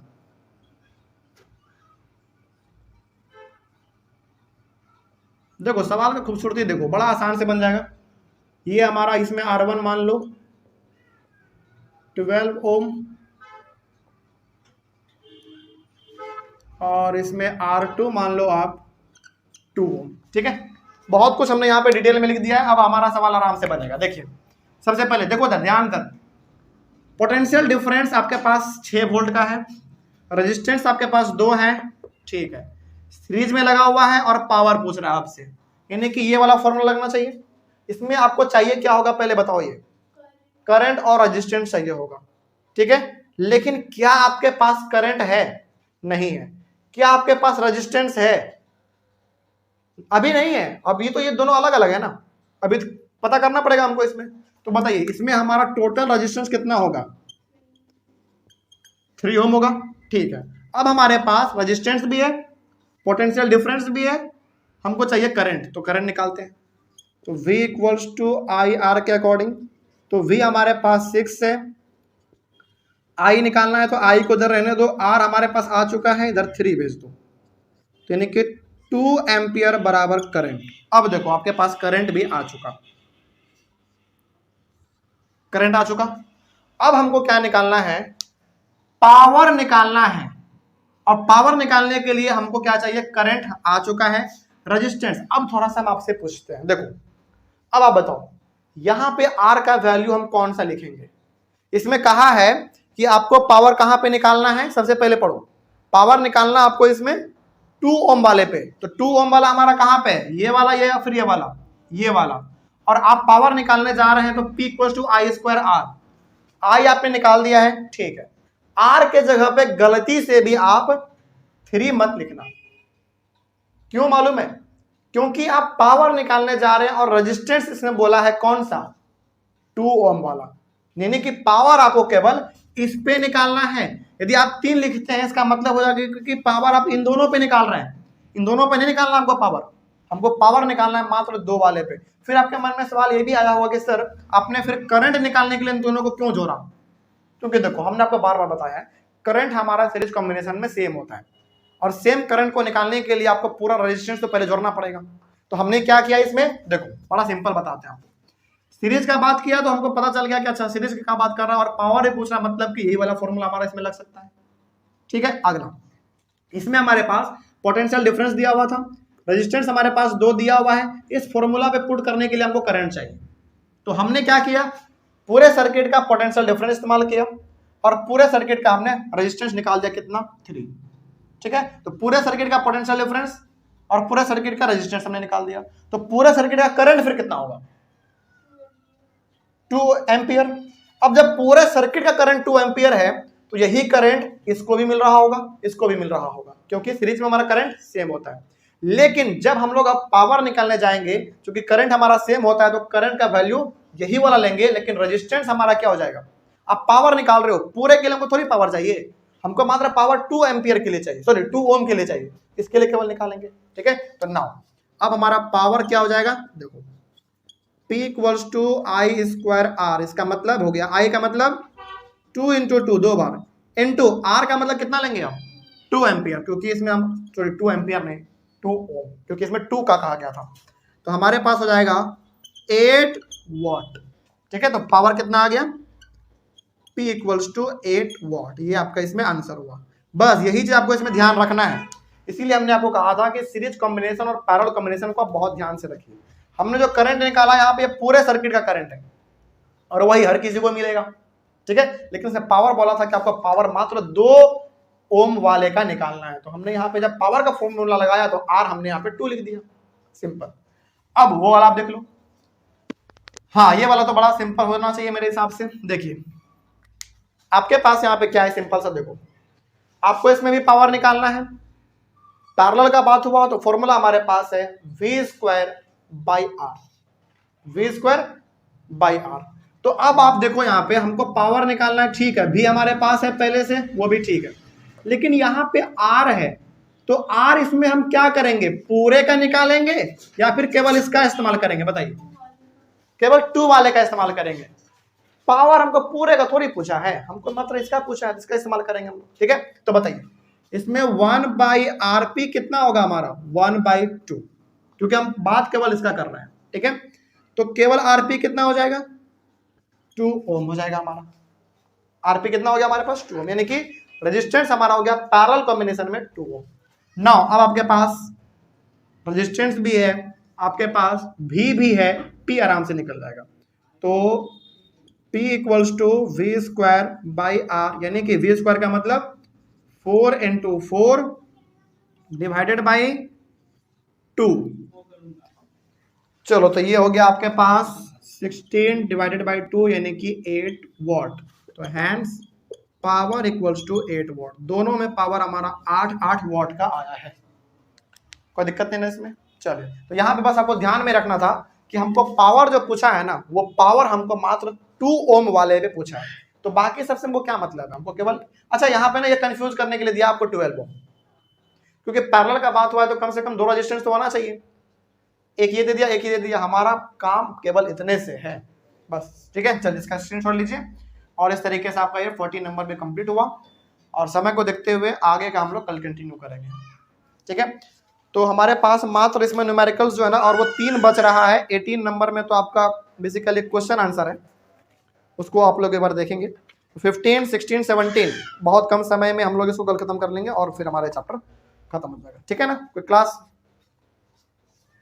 कल तक हमारा इस चैप्टर में क्लास चलेगा, क्लास ओवर किया जाए। चलो ऑनलाइन में बच्चे, आप लोगों को कहीं पर भी किसी में भी दिक्कत रहा होगा, किसी भी सवाल में, तो आप लोग एक बार वहां पे कमेंट कीजिएगा। हम लोग मिलेंगे अपने अगले वाले क्लास में, और अगले वाले क्लास में हम लोग अपने चैप्टर को खत्म कर देंगे, ठीक है। तब तक के लिए thank you very much and have a nice day. Question number 14 तक हम लोगों ने कल सॉल्व किया था और 14 तक हम लोगों का कंप्लीट हो चुका था। 14 तक में तो कोई दिक्कत नहीं है। चलिए 14 के बाद आज हम लोग शुरू करेंगे 15, 16 और 17। देखिए 18 नंबर जो क्वेश्चन है ना, वो है एक्सप्लेन दी फॉलोइंग। ये आपको एक्सप्लेन करना पड़ेगा।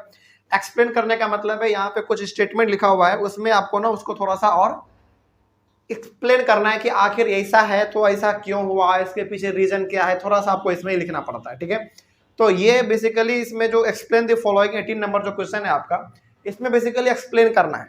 और मेरे हिसाब से हमको ये पूरा कंफर्म मालूम है कि 90% हम इसको लेकर श्योर है कि यदि आपने क्लास में बहुत अच्छी तरीके से इन सब चीजों को समझा होगा जो हम लोगों ने पूरी तरीके से डिस्कस किया क्लास में, तो 90% आपसे ना ये वाला सवाल बन जाएगा। 18 में 5 सवाल दिए हुए हैं। मेरे हिसाब से 90% सवाल आप इसमें आराम से सोच के हैंडल करने की कोशिश कर लोगे, ठीक है। आप इसको ट्राई कीजिएगा। तो 18 नंबर हम आपके ऊपर छोड़ते हैं, ठीक है। 15, 16, 17 न्यूमेरिकल है, तो ये हम आपको बताते हैं, ठीक है। तो 18 नंबर लेकिन ये आपका होमवर्क रहा। 18 नंबर आप इसके ऊपर सोचेंगे कि आखिर ये क्या है। जैसे इसमें लिखा गया है ना कि why is the tungsten used almost exclusively for filament of electric bulb. बताइए, जब हम आपको यहाँ पे ना, हमको याद आ रहा है कि हमने यहाँ पे एक बल्ब बनाया था और इसमें हमने फिलामेंट दिखाया था, है ना। और हमने क्या कहा था कि वो जो फिलामेंट है वो किससे मिलके बना हुआ होता है। एक हमारा बहुत ही स्ट्रॉन्ग मेटल आता है, उसका नाम क्या था बताइए, टंगस्टन।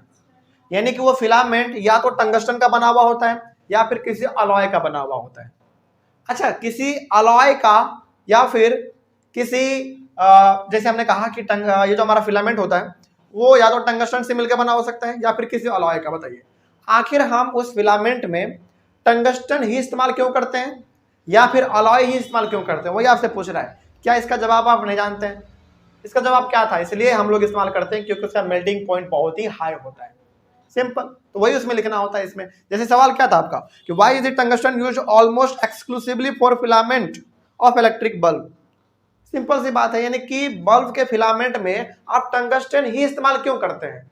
सिंपल सी बात है, क्योंकि उसका मेल्टिंग पॉइंट थोड़ा सा ज्यादा होता है, हाई होता है। मेरे हिसाब से 3380 डिग्री सेल्सियस था, 3380 डिग्री, है ना, इसीलिए इस्तेमाल करते हैं। उसी प्रकार का नीचे भी क्वेश्चन दिया हुआ है, तो आप इसको एक बार सॉल्व कीजिएगा और मेरा ये दावा है कि 90% आपसे बन जाएगा। 10% में कोई दिक्कत आए तो आप लोग एक बार क्लास में आकर पूछिएगा और ऑनलाइन वाले बच्चे आप लोग एक बार कमेंट कर दीजिएगा, ठीक है ना। चलिए, तो 18 नंबर हम आपके ऊपर छोड़ते हैं, 15, 16, 17 आज हम लोग सॉल्व करते हैं। अच्छा, एक बात और, क्या इस चैप्टर में आपने एक चीज गौर किया है? जो हम लोग जो पूरा एक्सरसाइज बना रहे हैं इलेक्ट्रिसिटी का, इसमें आपने एक चीज गौर किया है, 1 नंबर सवाल से लेकर 18 तक में क्वेश्चन आंसर टाइप यानी कि स्टेटमेंट वाला सवाल मात्र आपके पास 2 गो आया। एक 18 नंबर जिसमें 5 सवाल है, और एक 5 नंबर, यानी कि 5 और 18। मात्र ऐसे ही ये 2 क्वेश्चन है, 2 ही ऐसे क्वेश्चन है इस पूरे चैप्टर में जो कि थोड़ा सा ना स्टेटमेंट वाला है, जिसमें आपको लिखना पड़ता है स्टेटमेंट में। लेकिन बाकी सारा सवाल यानी कि 16 का 16 सवाल आपका किस पे था? न्यूमेरिकल पे था। तो इसीलिए हम ना जानबूझ के इस चैप्टर के सारे न्यूमेरिकल्स को बता रहे हैं, क्योंकि इसमें न्यूमेरिकल्स आपका बहुत ज्यादा मिलेगा, स्टेटमेंट वाला सवाल आपका इसमें बहुत ही कम मिलेगा। ठीक है, इस बात को आप ध्यान में रखिएगा। और एग्जाम में भी यही चीज होगा आपके साथ। एग्जाम में इलेक्ट्रिसिटी से एमसीक्यू टाइप क्वेश्चन जो है ना 1-2 आ जाएगा, लेकिन 3 नंबर, 4 नंबर या फिर 5 नंबर में से कोई भी एक क्वेश्चन तो कन्फर्म है। यदि 3 नंबर में पूछ रहा है तो भी एक आ सकता है, 4 नंबर में पूछ रहा है तो भी एक आ सकता है, 5 नंबर में पूछ रहा है तो भी आपका 1 नंबर इलेक्ट्रिसिटी से कन्फर्म है। इसीलिए आप इस चैप्टर में ये गौर कर पा रहे होंगे कि इलेक्ट्रिसिटी से हमारा जो न्यूमेरिकल वाला क्वेश्चन है वो ज्यादा है, स्टेटमेंट वाला क्वेश्चन हमारा कम है। और इस चैप्टर का सबसे बेहतरीन क्लास यदि हम आपको बताएं तो वो कौन सा था बताएं? जिस क्लास में हमने सारे फॉर्मूले को एक जगह पे लिखा था। देखो, हमने इस चैप्टर को पूरा पढ़ाया है, लेकिन यदि कोई हमसे पूछे कि सर बताइए कि आपका ना इस पूरे चैप्टर में फेवरेट क्लास कौन सा था, तो मेरा इस चैप्टर में सबसे फेवरेट क्लास वो वाला क्लास था जिसमें हमने टोटल फॉर्मूला आपको बताया था। क्योंकि वो ना फेवरेट इसलिए भी हो जाता है क्योंकि आपको पूरे क्लास का, पूरे चैप्टर का निचोड़ वहां पे मिल गया, समरी मिल गया, और वहां पे हमने आपको यही बताया था कि कौन सा फॉर्मूला कहां पे इस्तेमाल करेंगे, कैसे करेंगे, ये सब चीज। ठीक है, बस उतना यदि आपको याद है तो फिर आपसे न्यूमेरिकल्स बन जा रहा है। और आप मेरा यकीन मानो, बोर्ड का ना मतलब पिछले 10 साल का, 12 साल का, 15 साल का पेपर हम देखे हुए हैं, उसका पैटर्न किस प्रकार से है। आप इस चीज को लेकर निश्चिंत रहिए। अब तो 20 नंबर का एमसीक्यू भी पूछता है, तो आप इस चीज को लेकर निश्चिंत रहो कि एक सवाल कम से कम इलेक्ट्रिसिटी का एमसीक्यू में आना है कंफर्म, और एक सवाल इलेक्ट्रिसिटी का लॉन्ग आंसर में आएगा, जो कि 3 नंबर का हो सकता है, या तो 4 नंबर का, या तो 5 नंबर का, लेकिन एक सवाल जरूर आएगा। ठीक है, और एक एमसीक्यू में आएगा, ध्यान में रखिएगा इस बात को, एक एमसीक्यू में, एक लॉन्ग में आ जाएगा 3, 4 या 5 नंबर के लिए, और एक आएगा स्टेटमेंट वाला। जैसे यहाँ पे 18 नंबर में 3 क्वेश्चन दिया गया ना, स्टेटमेंट वाला, इस प्रकार का आपके पास सवाल आएगा। लेकिन न्यूमेरिकल हमारा एक आएगा, ये कंफर्म है। ठीक है, अब जरा आप सोचो, फिर आपके मन में सवाल आ रहा होगा कि सर एक न्यूमेरिकल्स को बनाने के लिए इतना बड़ा चैप्टर लंबा सा क्यों पढ़े?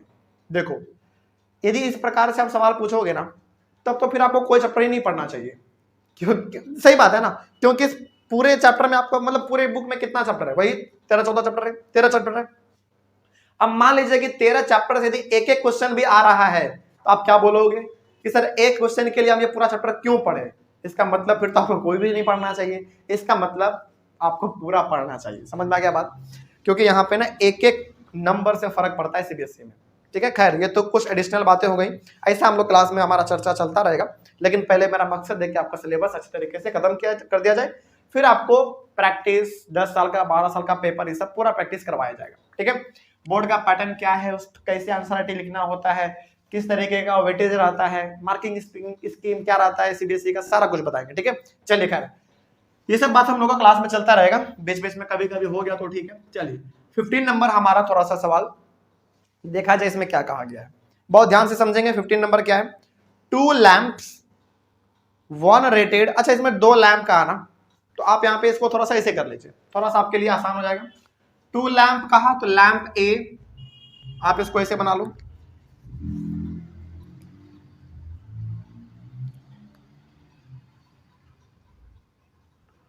अरे यार चल क्यों नहीं रहा है? 2 लैंप है तो आप एक काम करो, लैंप ए आप इधर मान लो और लैंप बी आप इधर मान लो। 2 लैंप है, ठीक है। चलिए अब इसमें क्या क्या वैल्यू दिया गया थोड़ा सा इसके बारे में बात करते हैं। 2 lamps 1 rated 100 watt at 220 volt. तो यहां पे दिया है पावर जो दिया हुआ है वो 100 वॉट दिया हुआ है और पोटेंशियल डिफरेंस 220 वोल्ट दिया हुआ है, ठीक है। ये पहले वाले लैंप का वैल्यू है। अगले वाले के लिए क्या है? एंड द अदर 60 वॉट, इसका पावर दिया हुआ है 60 वॉट और इसका भी पोटेंशियल डिफरेंस जो है वो भी 220 वोल्ट दिया हुआ है, ठीक है। अगला आर कनेक्टेड इन पैरेलल, अच्छा दोनों किसमें कनेक्टेड है, पैरेलल कॉम्बिनेशन में कनेक्टेड है। तो आप यहां पे बीच में पैरेलल भी लिख सकते हैं, याद रखिएगा इस बात को, ये दोनों का दोनों हमारा कनेक्टेड है पैरेलल में, दोनों कनेक्टेड है पैरेलल में, ठीक है ना। चलिए आगे बढ़ते हैं फिर। तो लैंप ए और लैंप बी, इसका पावर 100 वॉट, इसका पावर 60 वॉट, इसका पोटेंशियल डिफरेंस दोनों का सेम है। अच्छा एक बात ना आपको थोड़ा सा हम और कुछ बताते हैं, थोड़ा एक्स्ट्रा बात। आपने इस पूरे चैप्टर में कहीं पे आपने गौर किया कि पोटेंशियल डिफरेंस जब भी दिया हुआ रह रहा है सवाल में तो वो 220 वोल्ट ही दिया हुआ रह रहा है, गौर किया आपने। मतलब आपने लगभग अभी तक जो हम लोग पूरा सवाल बनाए हैं, हर सवाल में आप देखेंगे ना तो ज्यादातर जो पोटेंशियल डिफरेंस आपको दे रहा है बार बार वो 220 वोल्ट ही दे रहा है। ऐसा क्यों? क्योंकि देखो हमारे इंडिया में ना जो घरों में इस्तेमाल हो रहा है वोल्टेज, वो उसका जो वैल्यू है वो 220 वोल्ट है।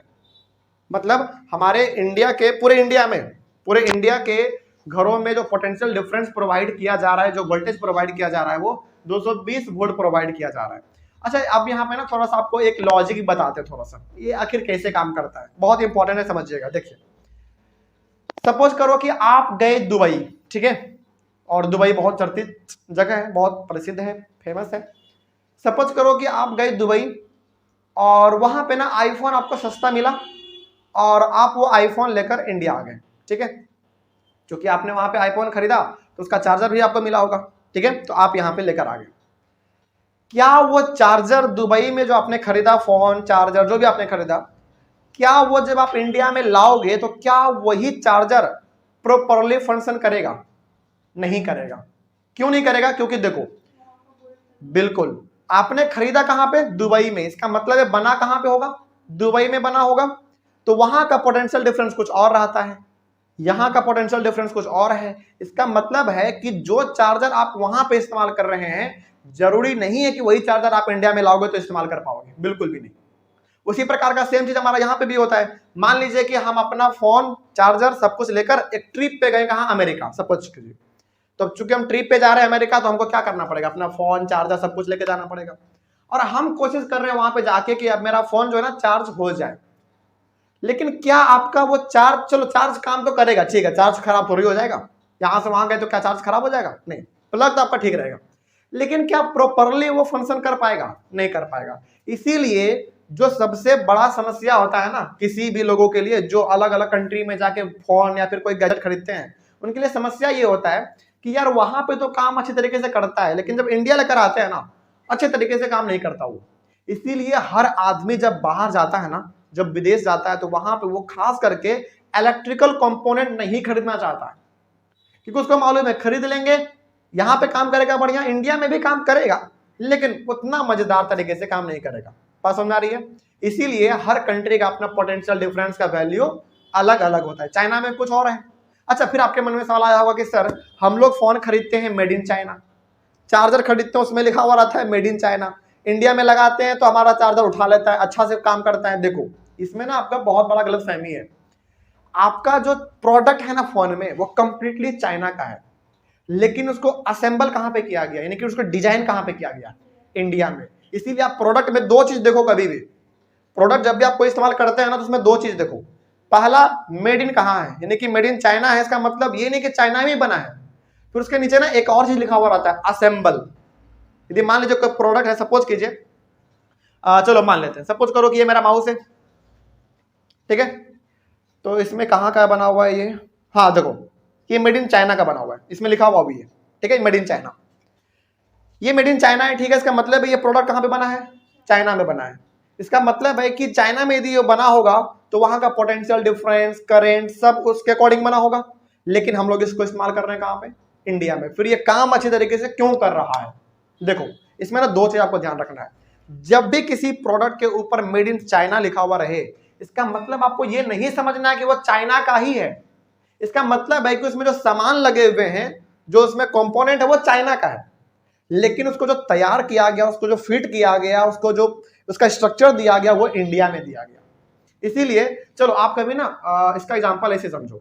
आपको क्या लगता है कि जब हमारा चाइना से हमारे इंडिया में फोन आता है तो क्या वो बना बनाया फोन आता है क्या? सोचो जरा, चलो आप इसको ऐसे भी समझ लीजिए। आप कभी साइकिल खरीदे हो? जब आप दुकान में साइकिल खरीदने के लिए जाते हैं और आपको साइकिल कोई पसंद आ जाता है, जैसे मान लीजिए साइकिल रखा हुआ था 100 पीस में और आपको वो पसंद आ गया, तो क्या दुकानदार वही साइकिल आपको उठा के देता है? वो क्या कहता है कि भैया ये केवल 100 पीस के लिए, हम आपको ऐसा ही दूसरा देते हैं। वो क्या करता है, एक कार्टून होता है बेसिकली, उसमें उस साइकिल का सारा पार्ट खोल के रखा हुआ होता है। फिर आप उसको मांगते हो कि हाँ हमको यही चीज चाहिए, तो फिर वो क्या करता है, अपने एक मिस्त्री को लगाता है उसमें और पूरी तरीके से उसको फिट करके पूरा खड़ा करके देता है। फिर आप देखते हो कि अरे ये तो साइकिल हमारा खड़ा हो गया, अभी साइकिल इतना बड़ा है, पहले वो छोटे से कार्टून में पैक था। इसका मतलब हो गया कि जब भी कोई प्रोडक्ट किसी कंट्री से दूसरे कंट्री में जाता है तो वो खुल के जाता है पूरा, उसका ऊर्जा पुर्जा जो भी रहता है ना, सब चीज खुला हुआ रहता है। लेकिन जब वो दूसरे कंट्री में पहुंचता है तो उसके अकॉर्डिंग उसको वहां के हिसाब से, वहां के एनवायरमेंट के हिसाब से उसको फिट किया जाता है। इसी प्रकार से हमारे इंडिया में यदि कोई मोबाइल आ रहा है मेड इन चाइना लिखा हुआ, made in Nepal, made in Japan, made in Dubai, made in Korea, इस तरीके से मतलब ये समझो कि सामान वहां का है, लेकिन उसको बनाया गया है इंडिया के अंदर, इंडिया के इलेक्ट्रिसिटी वाले सिस्टम को देखते हुए कि इंडिया के घरों में वोल्टेज कितने का जा रहा है, करंट कितने का जा रहा है, इन सभी को देखते हुए। ठीक है, इसीलिए हमारे हर क्वेश्चन में जो लगभग आपको पोटेंशियल डिफरेंस 220 वोल्ट का आ रहा है, इसका मतलब है कि इंडिया के घरों में वोल्टेज लगभग 220 वोल्ट का प्रोवाइड किया जा रहा है। ठीक है ना, यही आपका सबसे बड़ा इसमें बात था जो कि हमने आपको बताया। चलिए अब खैर आगे बढ़ते हैं। और इसमें क्या कहा गया था देखो, तो ये हमारा दोनों किस में कनेक्टेड है, पैरेलल में कनेक्टेड है। What current is drawn from the line if the supply volt is 220 volt, यानी कि सप्लाई वोल्ट बेसिकली 220 वोल्ट का है, जो कि हमने यहाँ पे दोनों में लिख दिया है। आपको बताना है कि करंट कितना पास कर रहा है। मतलब ये हो गया कि चलो इसका थोड़ा सा हम डायग्राम बनाना चाहे ना, तो चूंकि ये पैरेलल में है तो हम लोग ऐसे बना सकते हैं, पैरेलल में है तो ऐसे हम लोग बना ही सकते हैं। आप सपोज कर लो कि ये हमारा लैंप ए है और ये हमारा लैंप बी है, इसका अलग पावर है, इसका भी अलग पावर है, लेकिन दोनों का पोटेंशियल डिफरेंस हमारा सेम है। ठीक है, ये बात आपको समझ में आ गया। अब आपको ये बताना है कि इस पूरे सर्किट में करंट कितना है, पूरे सर्किट में करंट कितना है। तो हम लोग क्या कर सकते हैं, यहाँ पे देखिए, आप इसके लिए अलग करंट निकालो, इसके लिए अलग करंट निकालो, यानी कि इसके दोनों के लिए अलग अलग करंट होगा, क्योंकि आप पैरेलल का बात कर रहे हैं, पैरेलल में करंट दोनों के लिए अलग अलग होगा। तो दोनों का करंट अलग अलग निकालो और दोनों को बाद में फिर ऐड कर दो, पूरा निकल जाएगा आपको। ठीक है, चलो पहले हम लोग इसके लिए काम करते हैं। देखिए आपको निकालना क्या है, करंट, और आपके पास है P का वैल्यू और V का वैल्यू। ठीक है, आपको निकालना है करंट। जरा थोड़ा सा और सोचते हैं इसके बारे में, हम लोग क्या कर सकते हैं। क्योंकि आपके पास यहाँ पे पावर दिया हुआ है और बात हो रहा है पैरेलल कॉम्बिनेशन का, तो बताइए जब भी बात हो पैरेलल कॉम्बिनेशन का और बात हो पावर का, तो हम लोग इसमें पावर का फॉर्मूला लगाते हैं P इक्वल्स टू V²/R। अब यहां से हमारे पास क्या आएगा बताइए, यहां से हमारे पास पावर दिया हुआ है, पोटेंशियल डिफरेंस दिया हुआ है, रेजिस्टेंस हमको मिलेगा, और जब रेजिस्टेंस हमको एक बार मिल जाएगा तो V इक्वल्स टू IR लगा के हम लोग करंट भी पता कर लेंगे। ठीक है, चलिए, तो पावर हमारे पास 100 दिया हुआ है, बराबर V² का मतलब हो गया 220 इंटू 220 डिवाइडेड बाई R। इसको उधर लेकर आएंगे तो R बराबर 220 इंटू 220 डिवाइडेड बाई 100, तो 1 0 2 0 1 0 2 0 कैंसिल, तो R इक्वल्स टू 484 ओम। तो रेजिस्टेंस हमारे पास इतना है 9।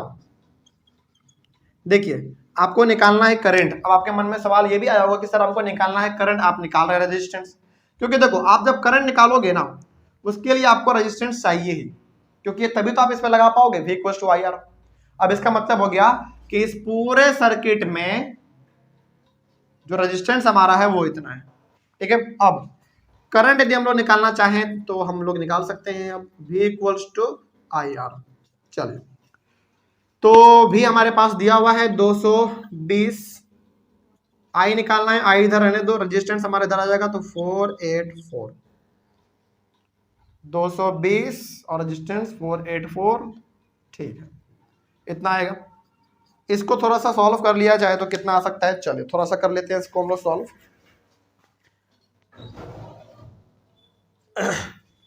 कितना है, 484 है, 484 डिवाइडेड बाई, सॉरी 2 है ना, 220 डिवाइडेड बाई 484, 0.45, इसके लिए आएगा 0.45 एम्पियर बराबर करंट। ये करंट हमारा आया है लैंप ए के लिए, ठीक है। और करंट निकालने से पहले आपको निकालना पड़ता रेजिस्टेंस, तभी आप इस वाले फॉर्मूले पे पुट कर सकते हैं। उसी प्रकार से आप उसके लिए कर लो, इसमें भी वही चीज करेंगे, P equals to V square by R, इसमें से भी आप पहले रेजिस्टेंस निकाल लो। तो यहाँ पे हमारे पास 60 है बराबर 220 into 220 divided by R, R हमारा इधर आएगा तो 220 इंटू 220 डिवाइडेड बाई 60, एक जीरो से जीरो हमारा कैंसिल हो गया। आर इक्वल्स टू, चलिए इसको थोड़ा सा सॉल्व किया जाए तो हमारे पास आएगा 4, एक मिनट रुक जाओ थोड़ा सा, 220 इंटू 4840 डिवाइडेड बाई 6, इसको 6 से डिवाइड भी कर लेते हैं, डिवाइडेड बाई 6। एक काम कर सकते हैं, रुक जाओ एक मिनट, 4840 डिवाइडेड बाई 6 है ना, इसको आप इसी में रहने दो क्योंकि ये पॉइंट में आ रहा है और पॉइंट में मत लाओ अभी इसको, कितना भी आप इसको मान के चलो, क्योंकि पॉइंट में ला दोगे ना तो फिर आपके लिए आगे दिक्कत हो जाएगा। इसके लिए अभी इसको फ्रैक्शन में ही रहने दो, ठीक है। अगला आगे काम करते हैं। Now V equals to I R लगाएंगे तो V हमारे पास दिया हुआ है 60, रेजिस्टेंस इधर आ जाएगा तो 4840 divided by 6 equals to I। अब यहाँ पे जरा देखो ध्यान से, ये आपके पास नीचे में 6 है, ये हमारा ऊपर चल जाएगा तो कितना हो जाएगा 16 इंटू 6 बाई 4840 बराबर I। ओके चलिए इसका थोड़ा सा हम लोग डायरेक्ट आंसर लिख लेते हैं। ये तो हमारा 360 डिवाइडेड बाई 4840 हो जाएगा बराबर I। इसके बाद यहाँ पे आ जाएगा थोड़ा सा, इसके बाद यहाँ पे इसको यदि हम लोग डिवाइड करें 360 को 360 को डिवाइड कीजिए 4840 से, आपके पास आएगा 0.07 एम्पियर बराबर करंट। चलिए अब थोड़ा सा इसके बारे में बात कर लेते हैं। देखिए इस वाले लैंप के पास जो करंट है वो इतना है, इस वाले लैंप के पास जो करंट है वो इतना है। तो अब बताओ कि टोटल करंट हमारा इस पैरेलल सर्किट में कितना होगा। तो टोटल करंट दोनों को जोड़ देंगे सिंपल सा, तो टोटल करंट इक्वल्स टू 0.0 कितना था 0.45 प्लस 0.07, तो कितना आएगा थोड़ा सा देख लेते हैं। देखो 7 और 5, 7 3 10 2 12 के दो हाथ में 1 4 1 5 0.52 एम्पियर आपका करंट आएगा। ओके चलिए आगे बढ़ते हैं, फिर इतना लिख लीजिए। तो टोटल करंट हमारा इतना आ गया। देखो यहाँ पे ना थोड़ा सा यदि वैल्यू ऊपर नीचे भी हो जाए उसके लिए आपको घबराना नहीं है, थोड़ा सा ऊपर नीचे हो सकता है, उसके लिए कोई दिक्कत नहीं है। इसका स्क्रीनशॉट लीजिए और आगे बढ़ा जाए। फिर हो गया। चलिए सवाल नंबर 15 लिखिए और 15 के बाद 16 देखते हैं। पॉइंट में आंसर है आपका, वो याद रखिएगा, उसमें थोड़ा सा ऊपर नीचे हो तो उसके लिए आपको घबराना नहीं है, ठीक है चलेगा उतना।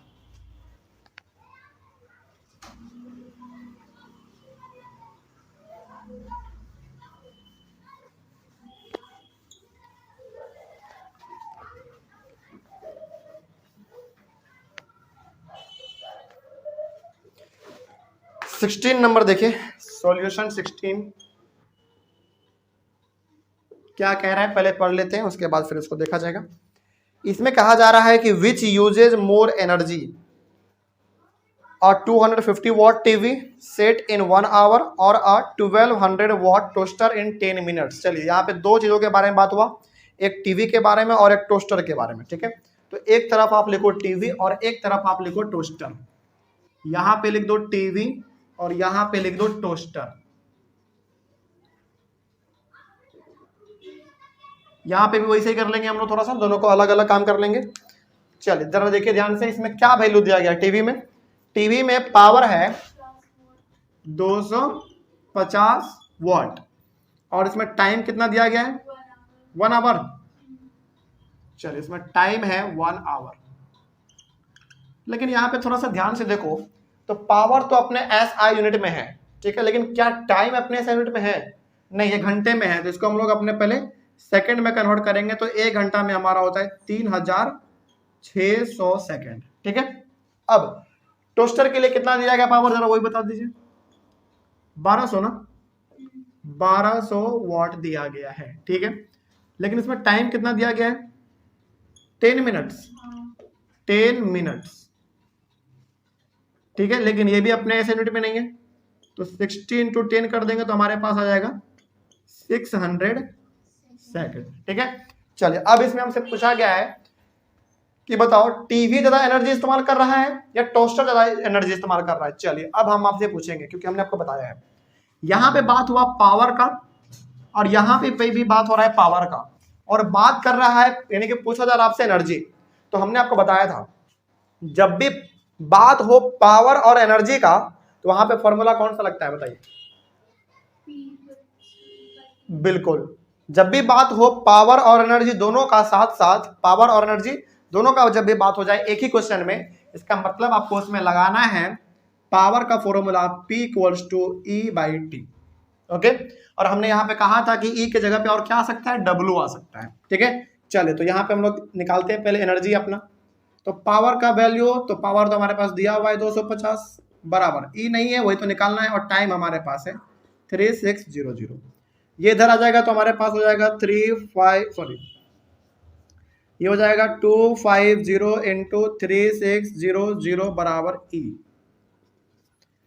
चलिए इसको पहले कर लेते हैं 36 × 25, 36 × 25 900, सिंपली 900। लेकिन 1 0 2 0 3 0 1 2 3 बराबर E। देखो आप एनर्जी निकाला आपने, एनर्जी निकाला आपने, तो यूनिट यहाँ पे क्या आएगा W या E, जूल, ओके। चूंकि एनर्जी है तो एनर्जी का ऐसा यूनिट जूल, तो इसका एनर्जी ये निकल गया। अब इसी प्रकार से इसमें वही बात करेंगे, इसमें भी वही बात P = E/T, और इसमें पावर हमारे पास दिया हुआ है 1200 बाई E नहीं है हमारे पास, वही तो निकालना है। लेकिन टाइम हमारे पास इसमें कितना है 600 सेकेंड है, तो 1200 × 600 बराबर E।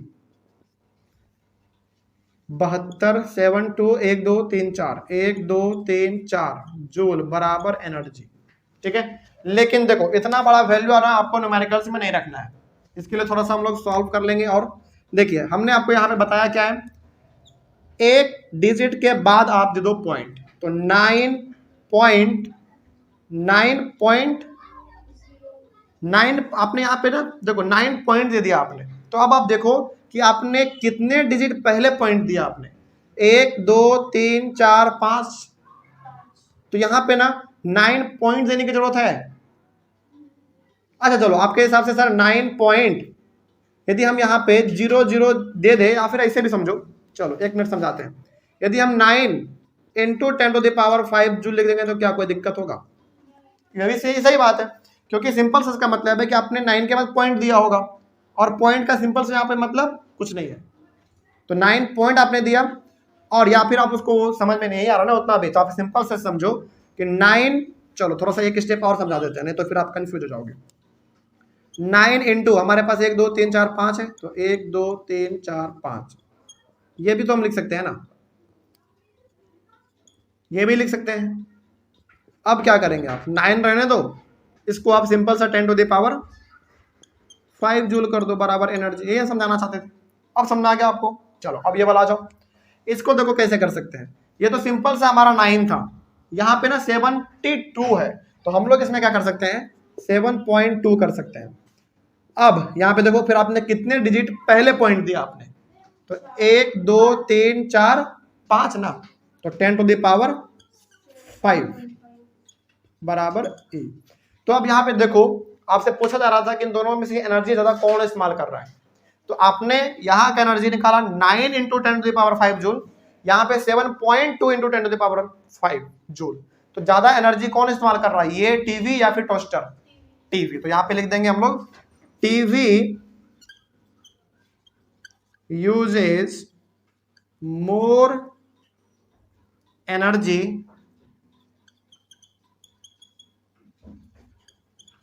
Then toaster. लास्ट में आप लिख दीजिएगा बस, TV hands TV uses more energy than toaster, simple सा था। तो जब भी इस प्रकार का थोड़ा सा बड़ा वैल्यू आ जाए ना, आप उसको कॉम्प्लेक्स से थोड़ा सा छोटा कर दो, थोड़ा सा छोटा कर देंगे ताकि देखने में हमारा फिजिक्स जैसा लगने लगे कि हाँ बच्चा फिजिक्स बनाया है। ठीक है, तो इस तरीके से हमारा ये भी हो गया सवाल नंबर 16 के बाद अब आइए आप सवाल नंबर 17। सवाल नंबर 17 में आ जाओ, लास्ट क्वेश्चन हमारे चैप्टर का।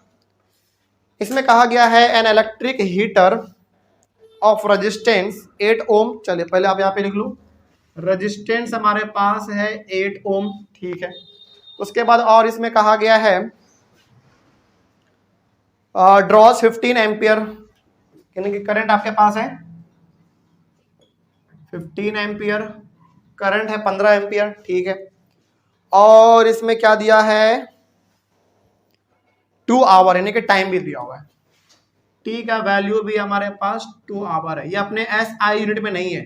तो 2 घंटे में देखो सिंपल से रखो, 1 घंटे में होता है 3600 सेकेंड, लेकिन हमारे पास यहाँ पे 2 घंटा है तो 2 से मल्टीप्लाई कर दो, यानी कि 7200 सेकेंड होगा 2 घंटे में, ठीक है। इतना कुछ आपके पास इसमें दिया गया है। Calculate the rate at which heat is developed in the heater. देखो यहीं पे थोड़ा सा आपको ना सतर्क हो जाना है। यहाँ पे ना सिंपल सा आपके सामने वर्ड क्या नजर आ रहा है, जरा बताओ आपको क्या निकालने के लिए कह रहा है, जरा क्वेश्चन हीट। जैसे आपने सवाल में हीट देखा, आपको मालूम चल गया कि अच्छा ये हीट कह रहा है, और हीट का हमारे पास 2 फॉर्मूला है, H equals to I square RT, तो हमारा मेन वाला हो गया। एक और था VI into T, VI into T. तो अब यहां पे आप देखो कि हमारा कौन सा फॉर्मूला इसमें लगेगा। H हमको निकालना है, तो I चाहिए I है, R चाहिए R भी है, T चाहिए T भी है, यानी कि सेकेंड वाला हमारा फॉर्मूला लग जाएगा, ये वाला हमारा नहीं लगेगा, ठीक है। लेकिन क्या आप इसको पुट कर दोगे, आप आंसर निकल गया आपका। देखो समझो, पहले मेरे बातों को समझो, ये वाला फॉर्मूला हमारा किसी काम का नहीं, क्योंकि हमको जो वैल्यू इसमें दिया गया वो इसमें फिट बैठ रहा है, ठीक है। आपको लगता है कि एनसीईआरटी इतना सवाल पूछा होगा, इतना सिंपल पूछा होगा, नहीं। इस सवाल में ना आपने ध्यान नहीं दिया, हीट से पहले एक वर्ड इस्तेमाल है रेट, और यहाँ पे ना आपसे देखो बिल्कुल आपका कहना सही है कि सर हमारे पास ये सब वैल्यू है तो ये वाला फॉर्मूला लगना चाहिए, बिल्कुल आपका कहना सही है। H equals to I square RT ही लगना चाहिए, ठीक है। लेकिन इसमें ना एक वर्ड और आगे लगा दिया है, रेट। क्या पूछा गया था, rate at which heat is developed. Rate का मतलब हो गया आप नीचे ना डिवाइड कर दो टाइम से। अब आपके मन में सवाल ये भी आया होगा कि सर आपने ऐसा तो कुछ नहीं बताया था, सिंपल से आपने बताया था कि यदि आपके पास ये 3 वैल्यू दिख जाए तो आपको ये वाला फॉर्मूला लगा देना है। बिल्कुल लगा देना है, इसमें कोई शक नहीं है। लेकिन आप ये भी तो देखो, सिंपली आपसे हीट नहीं पूछ रहा है ना, रेट पूछ रहा है हीट का, यानी कि डिवाइड में आप टाइम करो, सॉरी डिवाइड में आप डिवाइड में लिखो टाइम, यानी कि कितने देर में इतना ये हीट जनरेट कर रहा है। तो टाइम तो आपको यहाँ पे देना पड़ेगा।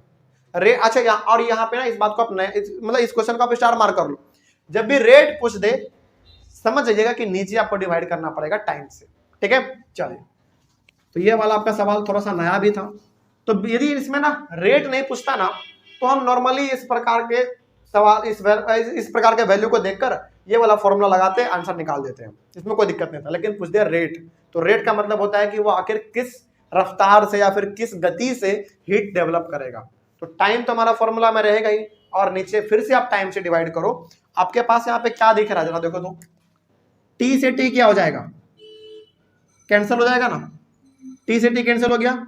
अब जरा आप बताओ कि आपके पास बचा आई स्क्वायर आर, लेकिन बताओ कि ये आई स्क्वायर आर हमारा किसका फॉर्मूला होता है, किसका वैल्यू होता है, हीट का या पावर का, पावर का। इट मीन्स अब ये आपका निकल गया पावर। तो अब जो आप वैल्यू निकालोगे ना, वो आप हीट नहीं निकाल रहे होगे बल्कि आप पावर निकाल रहे होगे। यही सवाल में ना थोड़ा सा यूनिकनेस है इसमें, ठीक है। तो इस सवाल का हम थोड़ा सा और बता देते हैं महत्व। जब भी आपसे ना सिंपल सा हीट पूछे तो आप यही वाला फॉर्मूला लगाइएगा और आराम से निकल जाएगा आपका। नीचे में टाइम से डिवाइड करने की कोई जरूरत नहीं है। लेकिन यहाँ पे रेट पूछ दिया तो रेट का मतलब हो गया कि टाइम से आप डिवाइड कर दो, तो टाइम से हमारा टाइम कैंसिल हो जाएगा, बचा हमारे पास आई स्क्वायर आर। तो आई स्क्वायर आर हमारा फॉर्मूला होता है पावर का। अच्छा एक बात आप इसमें और ये बता सकते हैं क्या, यदि हमारा पावर का फॉर्मूला है आई स्क्वायर आर, तो ये वाला पावर का फॉर्मूला हम लोग कब लगाते थे, जब हमारा किसका बात होता था, सीरीज कॉम्बिनेशन का बात होता था। और अच्छा फिर सवाल ये भी है कि सर ये वाला हमको लगाना है सीरीज कॉम्बिनेशन में पावर का फॉर्मूला, ठीक है, लेकिन सर यहाँ पे बात हुआ किसका, हीटर का बात हुआ, है ना। यहाँ पे आप ये भी समझो कि हीटर का बात हुआ, इसका मतलब ये सिंगल कंपोनेंट है, हमारा सिंगल डिवाइस है। और हमारा सीरीज में क्या लग सकता है, सिंगल लग सकता है, लेकिन क्या डबल लग सकता है, यानी कि दो अलग अलग कंपोनेंट लग सकता है, नहीं लग सकता। इसीलिए आप इसमें ये हमारा बेसिकली पावर का फॉर्मूला आ चुका है। तो अब जो आपका वैल्यू आएगा वो बिल्कुल पावर आएगा, ठीक है। तो देखो हमसे पूछा गया था हीट, निकाल रहे हैं पावर, यही सवाल का थोड़ा सा खूबसूरती है, बाकी सब चीज आपका सेम है। तो आई स्क्वायर का मतलब हो गया 15 इंटू 15 इंटू 8, तो 225 इंटू 8, तो 1800 क्या बताइए, जूल नहीं, पावर आपने निकाला, वॉट। देखो बिल्कुल आपने यहाँ पे कह दिया ना कि सर 1800 जूल, हमको मालूम था कि आप कंफ्यूज करोगे, इसीलिए हमने यहाँ पे पहले पी लिख दिया। तो इस सवाल में जो कहा गया था कि हीट आप बताओ लेकिन हीट का रेट बताओ, तो आई स्क्वायर आर टी लिख के आप टाइम से डिवाइड करो, जो दोनों कट जाएगा आपके पास बचेगा आई स्क्वायर आर। और आई स्क्वायर आर हमारा फॉर्मूला होता है पावर का। इट मीन्स अब आप निकालने जा रहे हो इसी क्वेश्चन में जिसमें हीट पूछा गया था, आप उसको बदल दिया आपने, अब आप निकाल रहे हो पावर। यही आपका इस सवाल का कहने का मतलब था। चलिए तो इस तरीके से हमारा सवाल नंबर 17 भी कंप्लीट हुआ। और 18 नंबर जो हमारा है वो है आपका एक्सप्लेन द फॉलोइंग। ये हम आपके ऊपर छोड़ते हैं, आप लोग इसको एक बार ट्राई कीजिएगा, ठीक है। चलिए इसका एक बार स्क्रीनशॉट लीजिए आप लोग। और 17 के साथ हमारे चैप्टर का न्यूमेरिकल्स भी कंप्लीट हुआ, ठीक है। चलिए तो इस तरीके से हमारा ये न्यूमेरिकल भी कंप्लीट हुआ और ये हमारा पूरा का पूरा इलेक्ट्रिसिटी चैप्टर भी कंप्लीट हुआ। क्या अब किसी प्रकार का डाउट इस चैप्टर में आप लोगों को, ऑनलाइन वाले बच्चे आप लोगों को कहीं पर डाउट रहे तो आप लोग एक बार कमेंट कीजिएगा, हम लोग कोशिश करेंगे कि आपके कमेंट का जवाब दिया जाए, ठीक है। तो मेरे हिसाब से ये चैप्टर कंप्लीट समझा जाता है, और आपके हिसाब से और आपके तरफ से चैप्टर हमारा कंप्लीट हुआ कि नहीं हुआ ये आपको तब पता चलेगा जब आप अलग अलग प्रकार के क्वेश्चन को सॉल्व करेंगे। अलग अलग बुक, आपके पास जो भी बुक है मतलब उससे आप सवालों को बनाइए, जो हमने कॉन्सेप्ट समझाया आपको उसमें आप उसको अप्लाई कीजिए। कहीं पे दिक्कत होगा, दिक्कत तो होना ही है, सिंपल सी बात है, एक बार कमेंट कीजिएगा। तब तक के लिए थैंक यू। हम लोग मिलेंगे अपने अगले वाले क्लास में एक नए चैप्टर के साथ और एक नए शुरुआत के साथ। तब तक के लिए thank you very much and have a nice day.